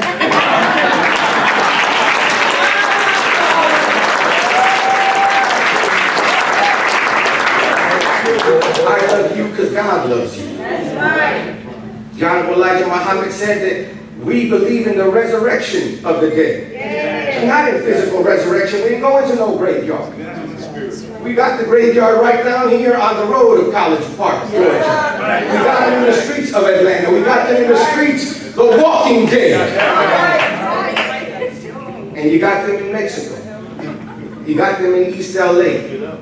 Negroes who call themselves Latinos. A Negro is the name that you call something that used to be alive and is now dead. We were once a great people and now we're no people at all. We're ruled by the enemy of all of our people and we're divided from one another because of the lack of knowledge and understanding. We're not here to unite all of us into calling ourselves black, although that's a start. But can we agree we're suffering from the same bite from the same dog? And if the same dog keeps biting me and then goes and bites my neighbor and then bites his neighbor and starts biting their children, what kind of a man am I if I have children and I see that dog setting his sights on my children and my family? We have to come together today because the enemy sees the potential for unity. And that potential is enough to scare the hell out of him. That's why Trump's in office today. But it has to be more than our words, as our brother said. The words are a good start. It's a great start because the fact that we're talking unity already means that the bell is chiming. All right. That means it's already our time. This is what we have to understand. What didn't work yesterday wasn't because Nat Turner wasn't great. There is no greater human being than Nat Turner. There is no greater human being than Marcus Mosque Garden. There is no greater human being than Emiliano Zapata, than Che Guevara, than Fidel Castro, than Kwame Nkrumah, than Kwame Ture. Because those men had the right message, but it wasn't the right time. Teach over. Teach over. We can't be mad at them. Don't become a killmonger. Don't become dissatisfied and say, why didn't we help back then? Our people in Africa could not have helped us back then. They just found out that we were here. Your people in Mexico could not have helped you. They just found out who they are. You were the first to receive a wake-up message to get us going. But how long are you going to stay woke in the bed? If you wake up and stay in bed today, you still are not productive. You must get up and do the work of a wide awake man. I'm closing with this. The more we are organized, the more we can generate power to change reality. That's right. The more we unify, the more power we can generate to change reality. Yes, sir. We must unite and organize. Organize some more, get some more unity. Unity, and I keep saying this is like my mantra, uniformity and unity are not the same thing. I heard our brother student, Regional Minister Sharif in Phoenix, Arizona talk about operational unity. Look up the word operational. See, it means that it's able to function. You're able to do things with it. If we can't do nothing with our talk of unity, then it's good, but it's good for nothing. What can we do? You mentioned it, we're growing food. Doesn't everybody eat? We got toilet paper. Don't everybody use the bathroom, I hope? Yes, sir. You don't think your Mexican brothers will buy your toilet paper? Come on. Do you realize there's nations?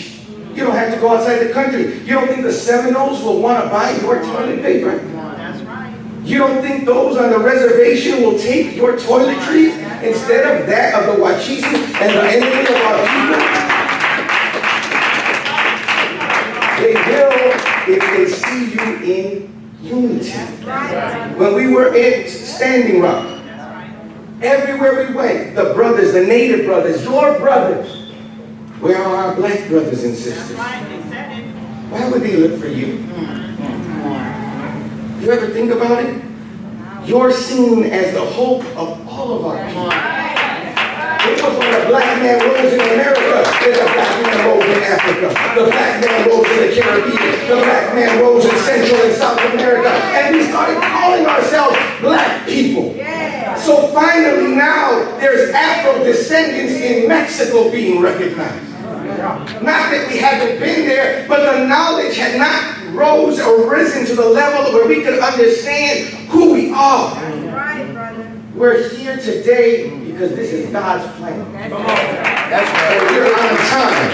It doesn't make us better than our ancestors, but we're blessed because we're on time. So I'll close with this. The 103rd surah of the Holy Quran is called Al-Asr, the time. And it says, by the time, surely man is in loss. Except, there's an exception. Now we don't have to argue about if we're losing or not. Just look outside the window and you can see we're in loss. Look in your my bank account and we can see that we're in loss. And it causes tension. That's right. When things aren't working out. That's right. How can we be losing in our time? The time of the white man's power is and has been over, but we have not caught up with the idea that is at the root of dismantling their mind and idea, which is unity. Everything that they've implemented as white supremacy is with the idea to make us think less of ourselves, so that when I see my brother, I think less of him. Why would I want unity with a lesson? That's the root of their division and conquest of us. Then they make your brother who speaks Spanish view you, who may be the same color physically. So you got people on one island, Dominican Republic and Haiti, one piece of land. Same color of people. One speaking French, the other speaking Spanish, hating one another. Killing one another. Man, none of us speak that language before the enemy came. Our division is a man-made, a wicked man's made instrument to keep us divided. Now there are white people in Mexico. You'll be able to tell them apart from us real fast. There's white people here in Georgia. There's white people in Jamaica. There's white people in Puerto Rico. They call themselves Puerto Rican. They call themselves Cuban. They're mimetic white people. You may not have heard that word before. I heard that word from the Honorable Minister. And I had to go look it up. You know what a mime is? A mime is something that acts like something it's not, right? They paint their face white. Generally, I didn't make this up. This is what they do. And this white kind of clown thing starts acting out things, and based on what it does, you say, oh, it's pretending it's a fireman. It's pretending it's not really that. But the white-skinned creature takes on the characteristics of the thing and makes you think that it is what it isn't. There are mimetic white people and those who call themselves Jews who are not Jews. And they are born into Mexico, into Cuba, and they are born there and they learn the language and cultures of the people, and then they call themselves Mexicans, but they're not Mexicans. They're the wicked 10% who keep our people blind and use them as tools and slaves in the name of Mexico. They're willing to sell them to the highest bidder from America and make them come across the border and separate them from their children and their families. Why? Not because they love them or love them more than you, because all of us are the same to them. That's they right. see us as one people. That's right. Wouldn't it be nice if we saw ourselves like our enemies? And this is not hatred. We've been taught to hate ourselves all of our lives. I'm thankful because this man, Emiliano Zapata, who you see up here, he was a hero of mine growing up. He's a black indigenous man from Mexico. Now you may look at him and say, you don't look so black. Well, it's a black and white picture. You really can't pick up. But I have a picture of his sister, Maria. And she was black. I don't know if there's anyone as black as she in this room. But that's his sister from the same mother and same father. And if you get a close-up of him without his hat on, you'll see there's curls to his head. And he spoke the native language of his people still, not only Spanish. And he put on bullets, but that wasn't because he liked shooting people up. He wanted to defend his people and fight for the land. And here's one of the quotes, but the one I love says that it's better to die on your feet than to live on your knees. See, that's a man right there. And that's what they never want to do about to get from you to be. Because they want us to be docile Mexicans. Servant-like Negroes. As long as we're willing to try to reach up to white people as the standard for equality, the standard for civilization, they'll stomach us and allow us to stick around a little bit longer. But once we get the idea to be free of them and their thinking and their ways and their lies and their wickedness and their deceit and all that they've done to us, and it just starts not by us lying to them. They don't even want us to know what they did to us. They won't allow it in the history books today. Why? Because they knew what, once our young people like this brother just learn the history, we don't have to teach nobody nothing. God has already put it in our young generation what to do. And what they fear is that they'll hear and see the example of unity in their fathers, in their mothers, and say, I saw the differences, but they worked in spite of their differences. That's unity. That's right. Doesn't mean we're all going to see it the same way. That's right. Doesn't mean that your mission becomes my specific mission. This body, as our brother mentioned, is the perfect example of divine unity. But if you look at your arms, even your two arms ain't the same length. That's right. And they got different functions. You got a strong and a weaker one. I'm left-handed, but I write with my right hand. You know why? Because the white woman in my first grade class didn't know how to teach left-handed writing. She forced me to write with my right hand, even though I do everything else with this hand. I throw a baseball, I kick a soccer ball with my left foot, but I write with this hand. What sense does that make? That's what the white mind of white supremacy does. I don't know, so I'm going to make you conform to what I do know. Whether it's good for you or bad for you, I'm going to make you submit. And what do? We submit because we have never known any better. But this body is the personification of divine unity. Your fingertips don't even have the same print as anyone that ever existed in history. That all the fingers work together to be able to maneuver and allow us to do what we need to do. Someone may have grown up speaking a different language than you did, than they do on the reservation, than they did in the South. And then we broke down into dialects, so the way you pronounce things in Georgia is different from the way we pronounce things in New York, from the way we pronounce things in California. But we were speaking the similar language, the same idea, but then it became confusion because we did not understand what had happened to us. Right. So Jesus, the Messiah figure of the Christians, says that we shall know the truth. And it is the truth that will make us free. Well, if the truth is the key to freedom, then what are we in bondage to?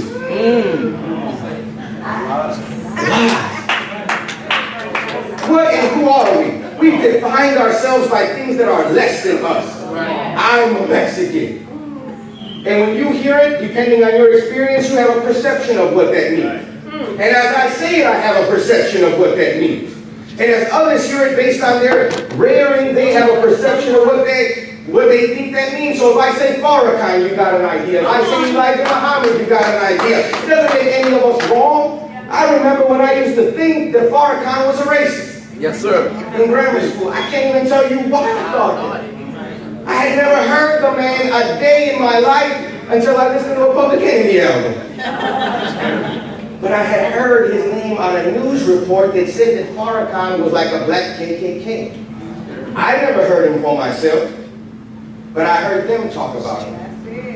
And many of us being impressionable, and if we're not taught critical thinking, we then begin to be like parrots, bringing back and espousing the ideas of our enemy. If we tell you to close your eyes and think about the word Indian, depending on your perspective, you may think about somebody with a dot in their head, or you might think about somebody on a reservation.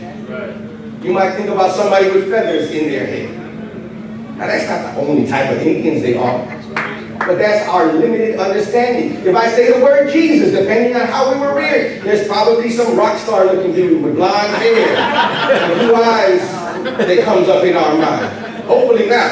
That's right, Black Messiah. Right. But even those of us who believe in a Black Messiah, their media is so impactful that sometimes that first image is still that white one. Wait, I know that's not true. But imagine if we never received something to counter the lie. That's what the enemy has done. He's just sowed his seeds of lies and deceit and division. And now they are not even around. We further divide one another. So we must organize for the benefit of our young, for the benefit of all of our political prisoners. We're blessed we had our Puerto Rican brother, Oscar Lopez Rivera, freed from political prison last year. Power to the people there. But brother Leonard Peltier, our brother Leonard Peltier, is still incarcerated. Mumia Abu Jamal, still incarcerated. See, this is not something that's difficult to do, to have operational unity. You have suffering people and members of your community that we can tie our hands together. We're against the separation of families, whether it's by deportations or the police taking the lives of our young men.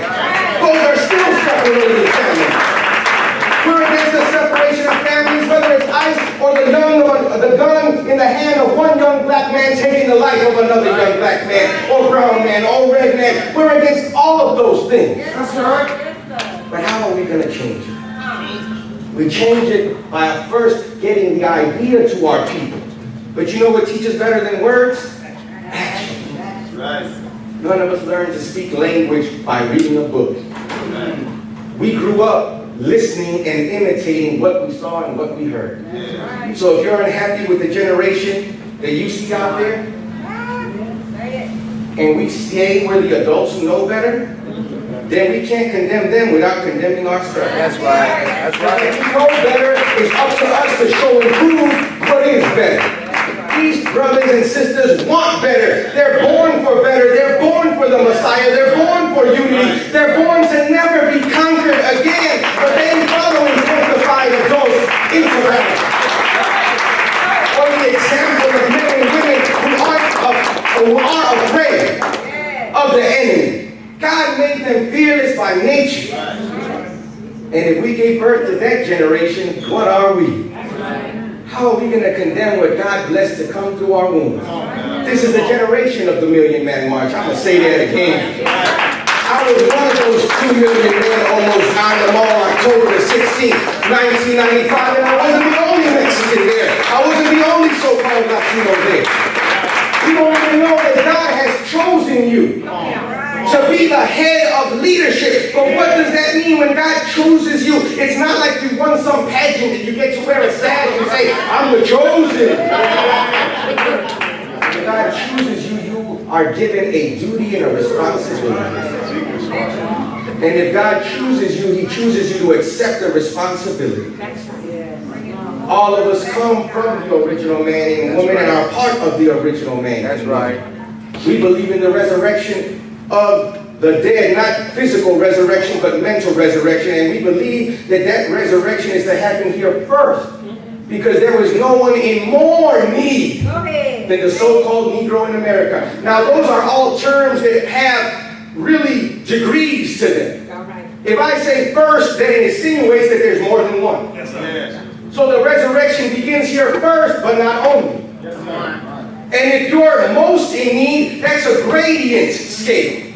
So that means there's others also in need, but you're in most in need. When you go into the emergency room, they take a scale and ask you, on a scale of 1 to 10, how high is your pain? Then they look at you and they say, all right, I understand you got a fever, but that man's arm is hanging off. He's going to take precedent. Not that you're not in need, but he's a little bit more in need.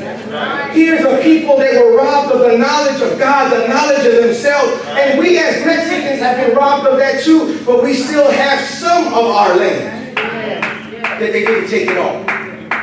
Though they're scheming to take it all. We have some of our language, but most of us don't speak it. So we can't communicate it anymore.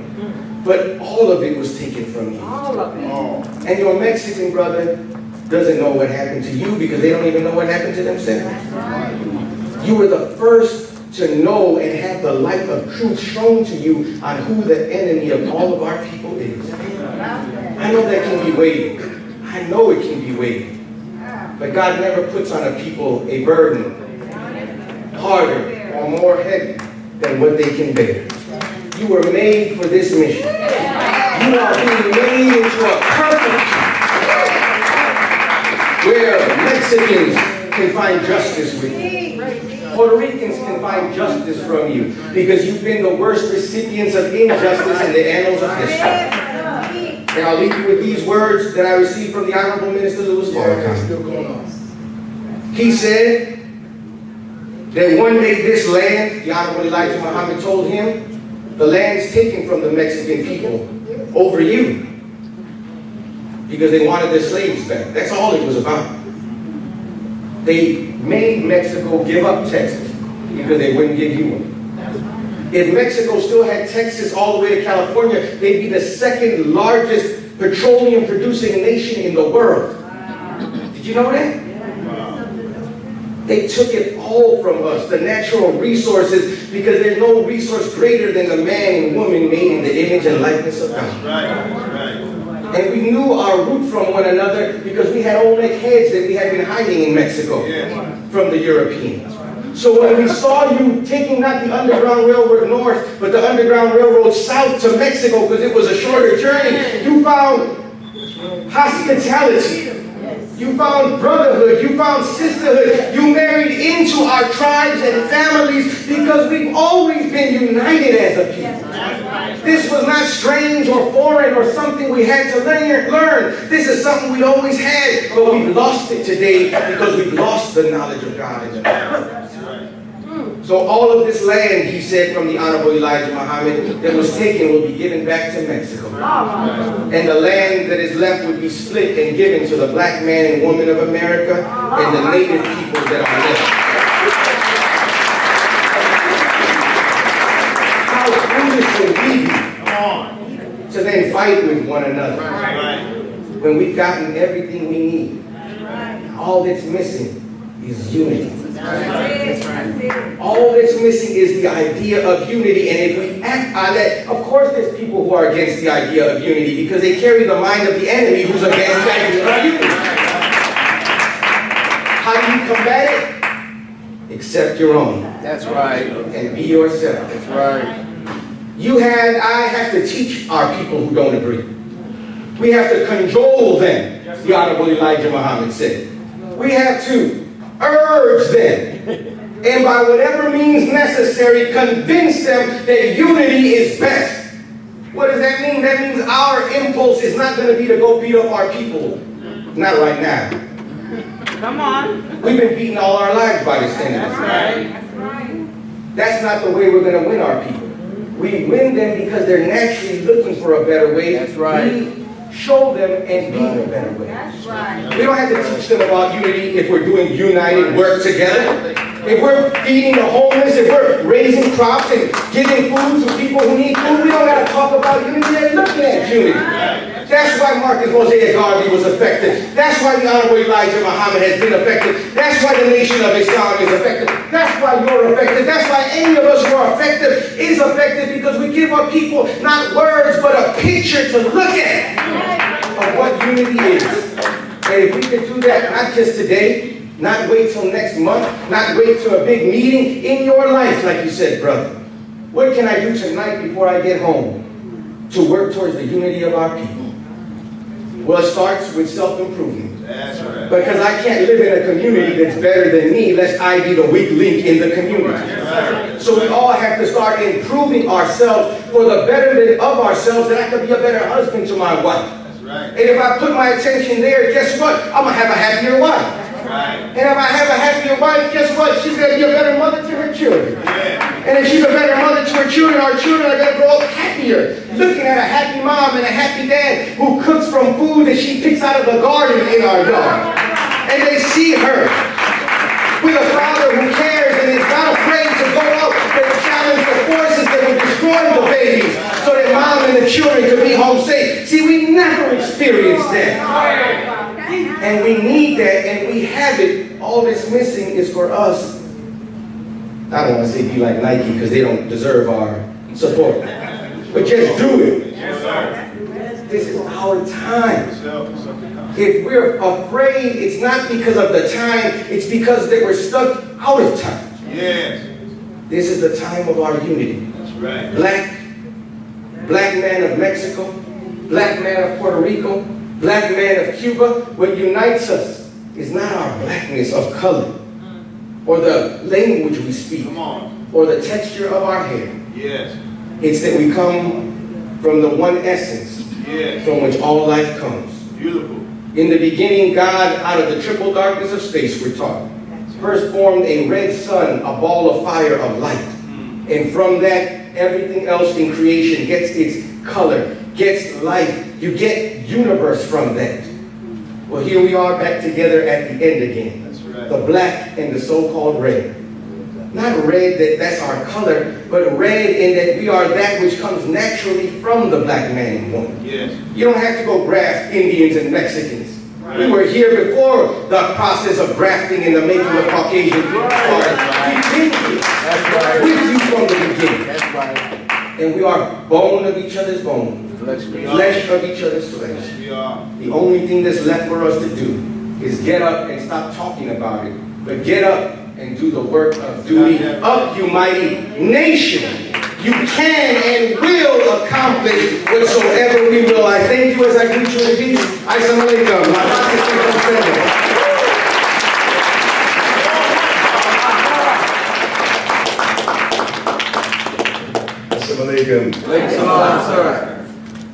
In the most holy name of Allah, the beneficent, the most merciful, who appeared to us in divine person, the Master Father Muhammad, we can never thank the Supreme Being enough for loving us as black people so much.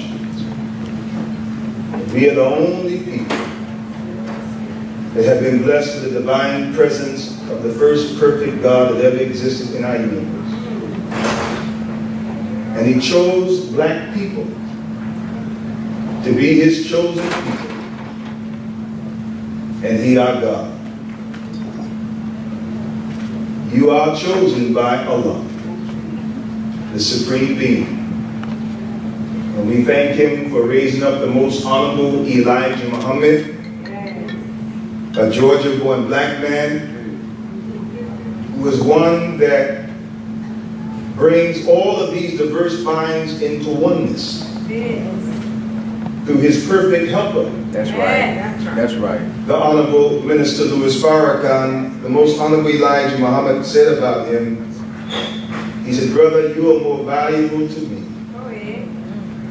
than 1,000 airplanes with 1,000 headed sheep on each of those planes. You're more valuable to me than 1,000 truckload of diamonds and gold. Brother, you're more valuable to me than all the wealth that's in the earth. Because that wealth was here when I got here. And it will be here on my return. But through you, brother, speaking about the Honorable Minister Farrakhan, you will get all of my people. And this is a sign. Because I didn't call this meeting, He did. That's right.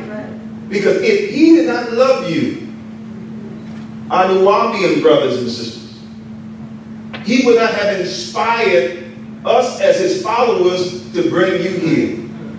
That's right. Because you have great value. That's right. You are the people of the Creator. And you are a divine expression of them. Same with our Moors, the Moorish Americans. Master Father Muhammad instructed the most honorable Elijah Muhammad, always speak kindly. That's right. That's right. Of noble Drew Ali. That's right. And the honorable Mosiah Marcus Garvey. That's right.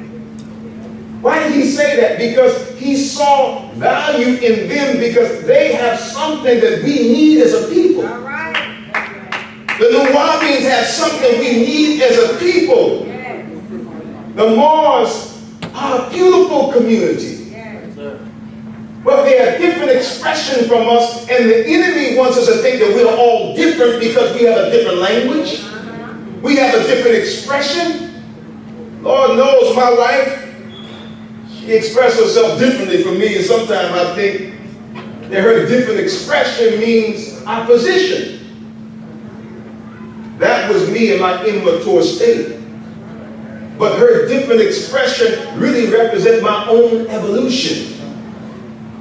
It makes me grow beyond myself. And that's why divorce rate is so high, because we think that when a woman expresses herself to us, she expresses herself from her different nature. Her nature is not to actually be competitive to the man's nature. It is to complement the man's nature. But if a man don't know the nature of a woman, you think her mouth is your enemy. Did I get an amen?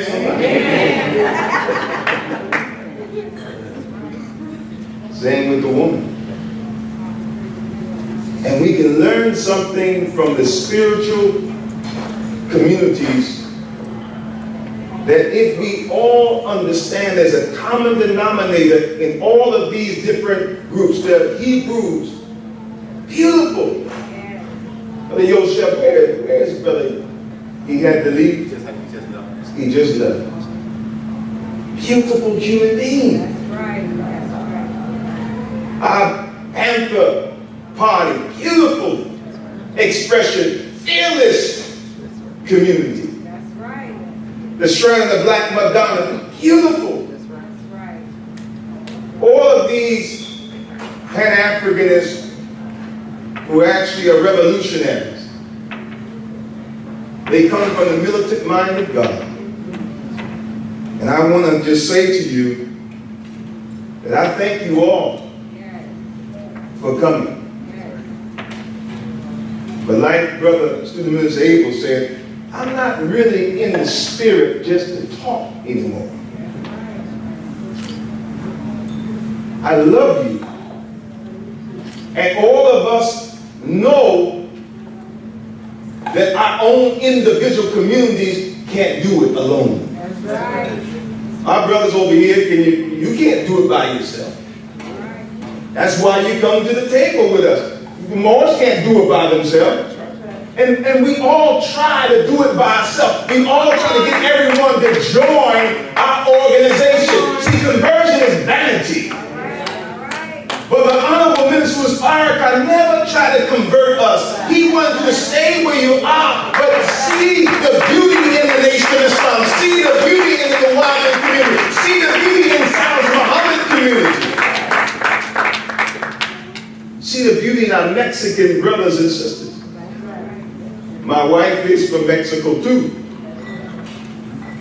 I'm a Cherokee black man. My great-grandmother was a Cherokee, full-blood Cherokee Indian from Tennessee. And I learned that the Cherokees and a lot of Native Americans were Muslims. They were exiled from India 16,000 years ago, and they were Muslims, and they were exiled to this place called the Western Hemisphere. That's right. The real Native Americans did not like these white Native Americans you see today. That's not. Blackfoot was a black man. That's right. Sitting Bull was a black man. And they were revolutionaries. And so, our Native American brothers and sisters, they are struggling right now. And we're completely isolated from their struggle. Our Mexican brothers and sisters are in cages, and we're completely isolated from their struggle. Because the enemy made us think that we're all different. That's right. But we're all one. So I close with this, my dear brothers and sisters.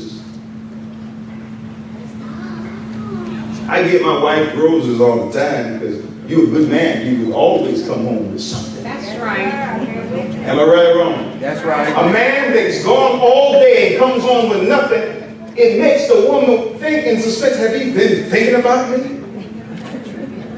But if you come home with something, you make her know that you've been thinking about her. Right, yes. I used to bring red roses, but they're not as beautiful as a bouquet. And right now, I see a bouquet in this humble meeting room. Yes, yes. A bouquet of the Nuwaubian community, a bouquet of the South Muhammad community, a bouquet of the Moorish Americans, a bouquet of our Mexican brothers and sisters, our Native Americans. I'd rather have a bouquet than a whole bunch of red roses. Asian brother. But they all have Asian brothers and sisters. They all come from the same common water, the same common earth, and the same common sunlight. And when we sit down and we learn that we love each other, we're family. And know that the FBI agent will come and whisper to the leaders and say, shh, Stanley Muhammad, you know that nigga ain't damn good. Why are you with the nation? They don't believe like you believe.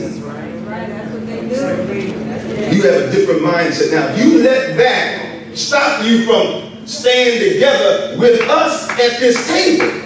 So we got united front right now, but our unity will be tried. Come on, brother. By the whisper of the U.S. government. That's right. And they're in every organization right now. They're in the Nation of Islam. That's right. And shooting both sides of government. That's right. They're with the Native American community. Right. With tomahawks in their hand. Smoking pipes. They're right there with you. And sometimes they're the most revolutionary ones, the most outspoken ones, because they want to climb up into leadership. That's right. They're with the Moorish Americans. Yeah. And I guarantee you they have already whispered in your ear. Right. Come on, brother. We had a leadership luncheon at Muhammad's Mosque 15B. I guarantee you when you left the meeting, someone whispered in your ear from the Panther Party. As soon as you go back to your temple of Muhammad's Mosque, brother, some of them, you with the Nation of Islam, Mr. Farrakhan, you know what they believe? And they're going to label you as a hypocrite. Come on, bro. No, a hypocrite is one who does not build a future for his people. That's what a real hypocrite is. Now, last week, I put up $1,000 for land. My wife and I put up $1,000.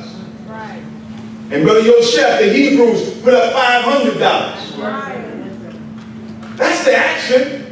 And now we got Sister Teresa, our Ministry of Agriculture. Stand up, Sister Teresa. She built 7 hoop houses with fruits and vegetables in the urban desert in College Park right now. We have about $2,500 right now sitting in the account for land. See, freedom begins with land. And my wife and I are going to give another $1,000 tonight. Now, I'm not saying that to boast. But your wealth should be used for your liberation. So you can't attain the righteousness until you give out of what you love. And black folk love some money now. And here's my realtor. He know I'm in the process of buying a house. And how can you do that? I'm doing it because that personal house is not bigger than the unity of our people. So right here in College Park, we want to make it a model and get some land and grow some food. Because right now when you go to Kroger and you go to Whole Foods, that's a part of the conspiracy to feminize the black man. The GMO foods is killing you right now. With your black nationalist self going to Whole Foods. With your Muslim self going to Sprouts and Nuwaka. Where do you shop at? Our Mexican brothers and sisters, they go on to the white man's grocery store, most of them too. Until we unite and get land, land is the first step to freedom. And start growing our own foods. Do you know how powerful that is? Silas Muhammad community, the Nation of Islam, under the leadership of Honorable Mr. Farrakhan and Honorable Silas Muhammad, coming together under the teachings of the most honorable Elijah Muhammad. Our Nawabi brothers and sisters coming together. Our Hebrew brothers and sisters coming together. All these abandoned buildings in our community. That's right. You waiting for the white man to fix it up to do what? That's right. That's right. Women actually prostituting in there, using drugs in there. We riding by these big abandoned buildings. What are we going to do? We make $1.3 trillion collectively as a people, and we give it right back to the enemy. Look at your checkbook. Who do you write your checks to? Right. Come on, bro. We got to start with leadership first. Because the problem is always with leadership. We talk real good. But what about our actions? So I'm asking all of us, put aside our differences. Think about if you died today, what would you leave your children? That's a good question. If you die right now, what would you want to have a fish fry to bury your daddy? Bury your mama. Have a fundraiser for your organization. No, we can't do that no more. So I thank Allah for Brother Sheikh Haroon. I know he's with us. Not just with his mouth, but with his action. So, do you second the motion of getting land? Okay, so he's going to put his money where his mouth is. Is that right? Allahu Akbar. And we all going to meet once a month. And we're going to spy out some land. And we're going to invest in that land. And we're going to have Sister Teresa, she's doing classes that teach our people how to have hoop houses that she got from Brother Will Allen up in Michigan. We sent her to a class, and so she knows how to, I don't care if you just got concrete. We can produce watermelon, tomatoes, lettuce, cucumbers. In College Park, there's only one grocery store in all of College Park. And most of our people, they don't have transportation, so they got to go to a convenience store to shop, and they're 3 times higher than the grocery store that's on the border of East Point in College Park. So almost College Park is a food desert. What are we going to do? So I'm asking us to come down to the table and put your money in the account with us. And I'll sign a death covenant. If I steal 1 penny, you can take my life. And I mean that. It's on tape right now. Not no robber. Because if you rob the freedom of your people, you are worthy of death. Now I'm saying this to you now. And this is where the rubber meets the road now. Because the Most Holy Elijah Muhammad said, we need our own government. This government has failed us, and we're not going to beg this government to do for us what we can get up and do for ourselves. Why waste your time? You make more than all of Mexico as black people in America. Mexico has their own government. Mexico has their own schools. Mexico has their own factories. They have their own police department. They have their own grocery store. What do you got? You ain't got nothing. I ain't got nothing. But if we begin to put our money where our mouth, then we can begin to get the freedom. And the government begins with 9 ministries. Jesus said the kingdom of God is within who? You. Did you know the 9 systems in your body is a sign of the kingdom of God? The Honorable Minister Farrakhan, God has shown him the way the human body is designed the way the new government will look like. The secret blueprint has always been in you. The ministry of education is one of those ministries. The ministry of trade and commerce. The ministry of technology, science and technology. The ministry of agriculture. The ministry of health. The ministry of information. The ministry of justice. The ministry of defense. And what's the last one? Art and culture. Thank you. But the 10th one is the spiritual, which is God. And the Creator governs all those ministries. And Honorable Minister Farrakhan asked us, will you accept those 9 ministries if we establish those 9 ministries in our community and we take a nickel a day?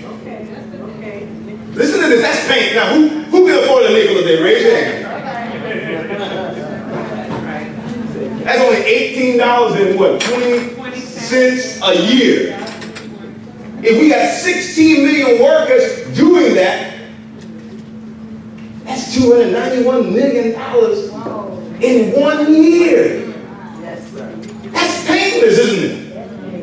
You see how easy it is? You see how much we really don't want unity? Just a nickel. Now, how many of us are willing to give a nickel a day to $18.20? Raise your hand. Raise your hand. Now, how many of you ready to sign a death covenant? That you won't steal that money. Put your hands down. So we're going to come back to the table. My wife and I will write the check tomorrow. And I want the Moorish Americans to write a check with me. Will you write a check with us? You don't have to do 1,000, but I'm saying on behalf of Muhammad's Mosque 15B, the Nation of Islam, the leadership of Honorable Mr. Farrakhan, we are not writing a check for the Muslim community, nor the Nawabian community, nor the Moorish Americans, nor the Hebrews and Shrine. We're writing for all of our people, the crack babies, the prostitutes because you can't feed the children. We're writing a check for all the suffering of our people right now, brothers and sisters. It's time out to actually stop working for your own little organization. Work for the masses of our people. That's right. Go ahead. So Nawabi, are you all with us, brother? Write the check. Hey, are y'all with us to write the check? No, not tonight. But no, you can. But you're gonna donate. Let's give. Now we got the Moorish American. Come on now, this is the action part. Beautiful. We got the Nawabi community. Now let's go over to who else we got in here? Salas Muhammad community. My brother, are you willing to unite with us to get some land right here locally in College Park? Allah, let's give them a round of applause. Shining Black Madonna, I know y'all with us. Am I right? All right. Y'all ready to write a check, right? Raise your hand if you're sure. Let's give them a round of applause. Come on up here, Sister Teresa. Oh, here he is, Brother Yoshef and his wonderful wife, Sephora. They was one of the first ones to get $500 to land. No, this is not the first unity bank, this is the second one. And they have been coming to every class of our Ministry of Arts and Culture. And we now are working to establish fruits and vegetables behind Blackstone Academy. And we still have about $2,500 in the bank. Now we got 35. I just pledged another $1,000 And we're gonna, and Brother Ben, please stand. Brother Ben, he's our realtor. He pledged last banquet he was there. He pledged to find the land for us. Is that correct? Yes, sir. All right. So we got the realtor. We're not beg. See, we can't beg the government to do for us what we can do for ourselves. So we thank Allah for Brother Ben and this sister right here. And we're going to close out. Sister Teresa. She have graduated from agricultural school. And we also sent her, Muhammad's Mosque 15B, to actually be able to be certified in establishing hoop houses. She went on the farm. So she's been doing classes. She has about 12 students in the community. 12? How many students do you have? We have 30 students. We have 16. 30? We have 30 students, but 16 is active, and so far 12 is graduating July the 14th. But mashallah, I'm trying to get a few that's just missing, a few things like maybe 1 or 2 classes to come on so they can activate it and get it up to par so that we can have at least 16 or 17 graduates for this year. This is our first year. Allah has been so merciful to us. We started with nothing. So Allah has blessed us with everything we needed so far. God bless, we need our own land. Right. We need our own. There's nothing like our own. So she's growing right now Moorish American watermelon right now. and Hebrew lettuce.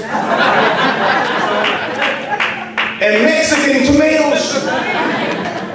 It's funny. What else you got growing behind the mall? We have squash and cucumbers and string beans, peppers, So broccoli, but the broccoli went to bulk because it likes cold weather. So we get the seed from it. Strawberries, yes, and grapes and blueberries, yes. And we're growing all this on pavement. We don't have any dirt. So what we did was we learned how to take and make raised beds and put soil in it, compost, vermiculite, all of the nutrients that the plants need, and we growing it on that. But we got a school that's about a couple of blocks away where we just made a hoop house that you can walk into yesterday. Allahu Akbar. So here Sister Teresa is going to continue. So if each organization can send someone to her class, bring the check too, put it down. Okay. My job, inshallah, is to train trainers. We're not training students, participants, we train trainers so that they can go out throughout the community and train their people. Like Brother Yusuf and his wife, they're excellent. And they're going back to take all that to their community. So if you come, I'll show you all that Allah has given me. There's nothing held back. All right? And then you take it to your community and take it from there. The minister said that in the war, during the time, I don't know what war it was, but he said Cuba controlled and took care of its own self when they didn't have anything else, when the trucks stopped coming in, because they bartered and because they had everybody growing in different yards. So if you growing and you growing and you growing and you got watermelon, you got string beans, you got carrots, we come together and barter. And we barter, you go home with more of your grocery. Assalamu alaikum. And let me say this now. So you can go back to your community, but we're going to have this land, it's going to be ours for our people. And then we can actually have our own grocery store. That's right. And that's what, and we have organic vegetables and fruits that we have our own, it can be Nawabi and peas in our grocery store. No, I'm serious. It can be Moore's American Navy beans. See? But we can take these young gangbangers who are selling dope in the community. And if they can run a dope operation, they can run a grocery store. All we got to do is clean them up. Stop giving up on your own people. And let's stop bickering over spiritual, what we believe. We don't care what you believe. If a gun is actually shooting at you and shooting at me, we ain't gonna argue about what you believe. We're gonna be too busy ducking and fighting back, is that right? We're at war right now. That's right. So I'm asking all of us to put aside our differences, theological differences now, and let's love each other and love our future. I got 9 children. And I'm not going to die leaving them nothing. I want to die leaving my children what white people leave theirs. Asians leave theirs. Yes, you go. Thank you, Sister Teresa. So I want us all to let's keep in mind that it's nation time, and we're going to come back to the table again, the leaders, and we're going to put our money together. And we're going to start right in College Park, and we're going to make College Park a model of what we can do throughout the whole city of Atlanta, the whole South, the whole country. And so we had a wonderful, wonderful luncheon with the leaders. It was absolutely beautiful. Would y'all agree with that? It was beautiful. And now it's time for us to come back, and Brother Gerald, where's Brother Gerald and Sister Carmelita? Can y'all come on up here? We're going to close out with prayer. And with this little group, we can begin to change the world. But you can't change the world until you change the man and woman in the mirror. We got to change what divides us. The way we think that divides you from your brothers and sisters who don't believe like you believe.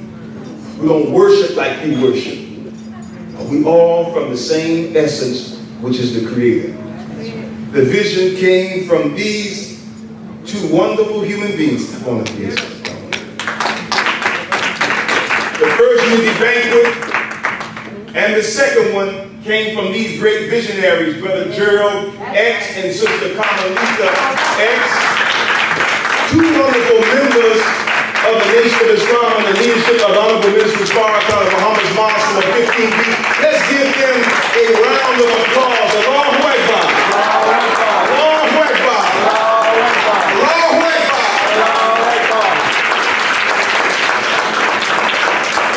I thank Allah for them.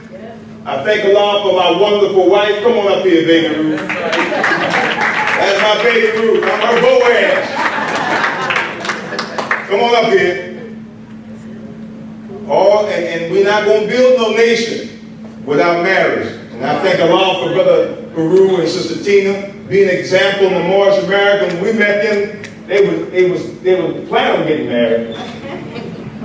But when they got married, I heard some other marriages took place in the Moorish American community because we have to believe in family. That's right. And so the same with what my brother was saying from the Shrine of the Black Madonna about family. Panther Party. You can't have no Panther without a mama and daddy. Even Panthers believe in family. So we can't be in the Panther Party just shacking. Like Beyonce, if you like it, put her up. Don't be laying down with every man thinking if you lay down with him, he's going to stay with you. No, every community should believe in marriage and family, and it starts with leadership that want to implement marriage and family. And then your children, because these broken families are a major problem in our community. The sex trafficking, women are selling their bodies because they ain't got no attention from their father. I'm not going to teach a whole lecture on that. But Gerald is not married. He's single, y'all. Good brother like that need a wife. If he's doing this good work without a wife, what you think he'll do with a wife?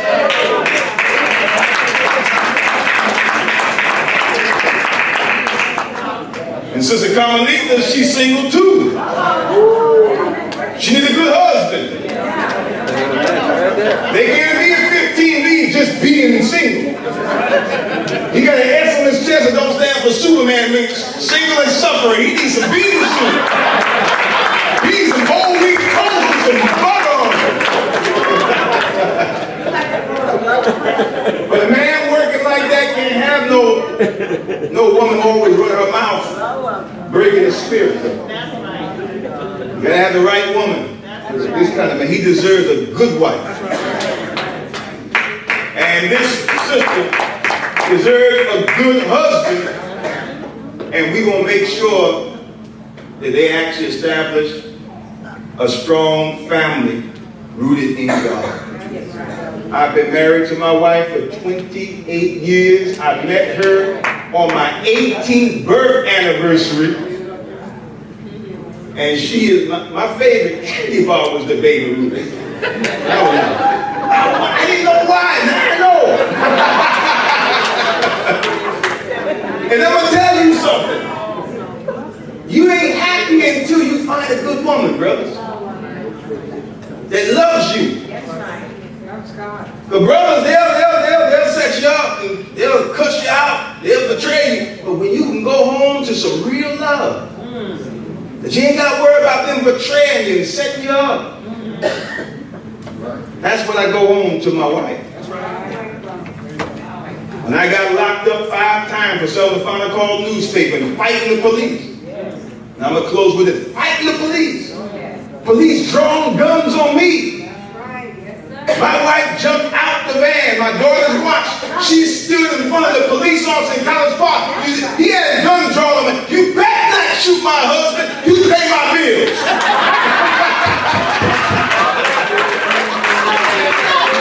She didn't say that, but she had that spirit though. She didn't say that. I was just, they'll never change it. I was was so broke I ain't hardly paid her bills at that time. But she's a warrior. And she put her life on the line for me. That's love. And that's what we need in the black community. Real love. All this shacking and having sex and not no commitment. You're killing your own future. That's right. That's right. That's right. All these broken up families, and you talking about you a revolution. You ain't no revolutionary. You a nigga-lutionary. Talking about black power, and you ain't got no black power even in your own home. You ain't got no control of your own. You want to take control of the community? Take control of your own children and your own family first. You gotta rewind that, brother Abel. Everybody clapping. White man watching now. Take control of your community begins with taking control of your own home first. Can you agree with that? Yes, sir.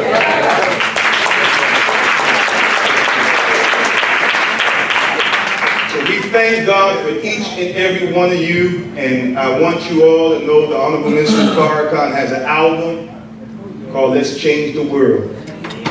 And that album is a must, and we're going to play the song. And the way we begin to change the world, we begin to change ourselves for the better. And dissatisfaction brings about change. And then we change the way we view our relationship with your wife, or your baby's mother. You might not be married, but your children. Love them. We have abandoned our youth. We've abandoned our children.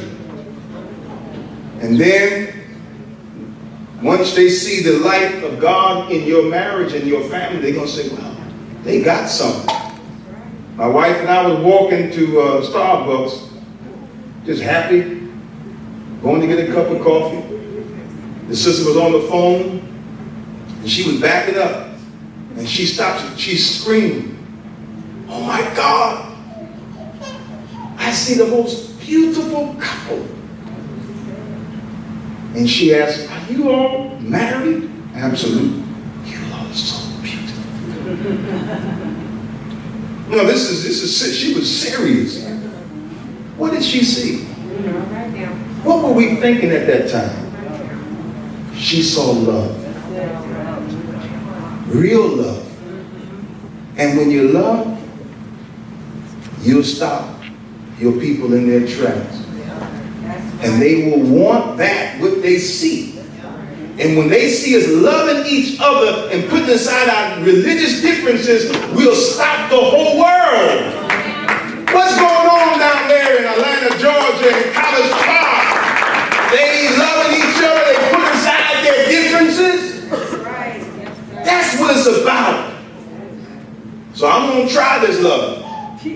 Today is Sunday. On Monday morning, I'm going to call each and every one of you. And I'm going to call Brother Ben. And he's going to send us some lamb. And we're going to get some lamb. And we're going to get some food. We're going to get the first black grocery store in College Park. It's not going to be owned by individuals. It's going to be owned by our people. And we're going to take our youth. And we're going to take one of them abandoned buildings in College Park, and then all these electricians, you're going to teach one of these young brothers how to do electrical work. These plumbers, you're going to take one brother that's not a plumber, and you're going to teach him how to be a plumber. You're going to teach a young brother who don't know how to be a brick mason, you're going to teach him how to be a brick mason. Each one teach one. We're going to take our youth and we're going to make them better. Because if we don't make them better, the government ain't gonna make them better. You wait for the white man to make our children better. They got prisons for our children. They got drugs for our children. They got all kind of madness for our children. We have abandoned our youth, and we better admit that. We have abandoned all of our youth. Don't you ever walk by them and say, they're crazy. Trump is locking them up And it's big business. These corporations, 85% of private prisons owned by American Express. They got the Mexican brothers and sisters in cages. They got us in cages in the prisons. 500,000 black inmates are making 5 cents an hour by 5 Fortune 500 companies right here in Georgia. It's a new plantation. So let's take our money and let's each one teach one. Brother Haru is a barber. He gonna teach some young brothers how to cut hair. Am I right or wrong, man? I have an audio-visual company. My wife and I, we have vowed to put our wealth back into our community. Whatever we got, whatever you got, give back. And so we're going to have a meeting next week, the leaders again, and we're going to bring you to the table, and we're not going to talk about our differences or nothing like that. If you don't trust what I'm saying, just watch. And know I love you. And know the Honorable Minister Farrakhan put that love in me for you. That love comes from him. And I don't care what you think about him, just watch him. Love is not what you say anyway. Love is what you do. If you love your people, you'll do something for them. You don't beg no white man to accept you as a nation. God already told you a nation. If God told you a nation, that's it. You're a nation. And they're not going to accept us as an equal until they're seeing us do something. You mean they want us to accept them as an equal? They make $1.7 trillion and they ain't doing nothing? I don't expect Japan to accept us. What are we doing with our money? Why should Japan accept us, the United Nations? They shouldn't accept us. For what? You're not an equal to nobody. Make yourself an equal. Where's your toilet paper? We don't even make toilet paper. Like the minister said, for white people, it'll be a brown day for black people all over America. Where is it? So when we begin to get land, we begin to produce our own food. We begin to manufacture. We begin to get our own hospitals. Through all these 9 ministries, we develop our own hospital. Then we sit at the banks, we sit at the table, and then they accept us as a nation then. The Most Honorable Elijah Muhammad established the first black bank.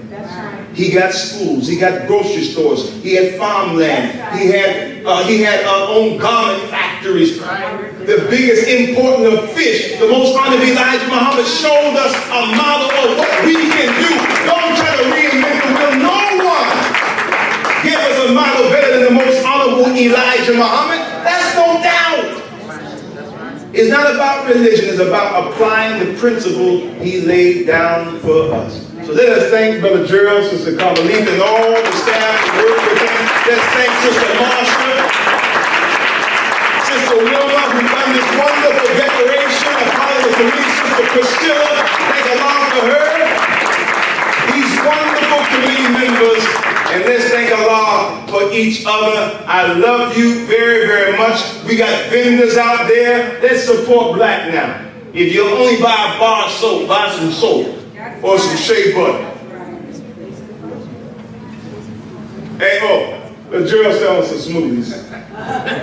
And boy, them smoothies are so good right about now. So let us all support the vendors and let's make sure our vendors get paid. Love you all, and let us close out with prayer.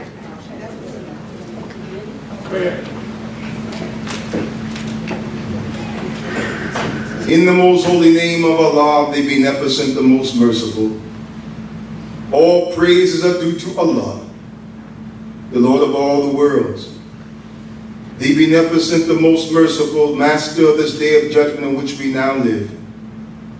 Thee do we serve, and thee alone do we beseech for your help. O Allah, guide us on the straight path, the path that now bestow favors upon, not the path and wrath have been brought down, nor those who go astray. O Allah, thank you for this historical and wonderful gathering. a bouquet of different ideologies and different philosophies, but all come from you. You are the source of us all. And thank you for blessing us with the spirit of brotherhood and sisterhood and the spirit of agreement. And agreement is the basis of love. And thank you for all the wonderful words that were shared tonight that inspired us to come to the final conclusion that we must get up and do something for ourselves or suffer the consequences. Thank you for this wonderful night, O Allah. Thank you for blessing us with the vision through your wonderful servant, the Honorable Minister Louis Farrakhan, and his two wonderful helpers right here in the city of College Park, Sister Carmelita and Brother Gerald. May Allah bless us all to bring our people together to build a nation that you wrote in scriptures, that will be an eternal kingdom that will never decay, and that will wipe away all tears from the eyes of our people. There'll be no more pain, no more sorrow. It will make us one family under you, dear Allah. In the name of all the prophets and messengers, all the righteous, we pray. Ameen. Ameen. Allahu Akbar. Allahu Akbar. So we want all the heads and leaders to come together so we can take a picture together. And thank you very much, and may Allah bless you all. Assalamu alaikum.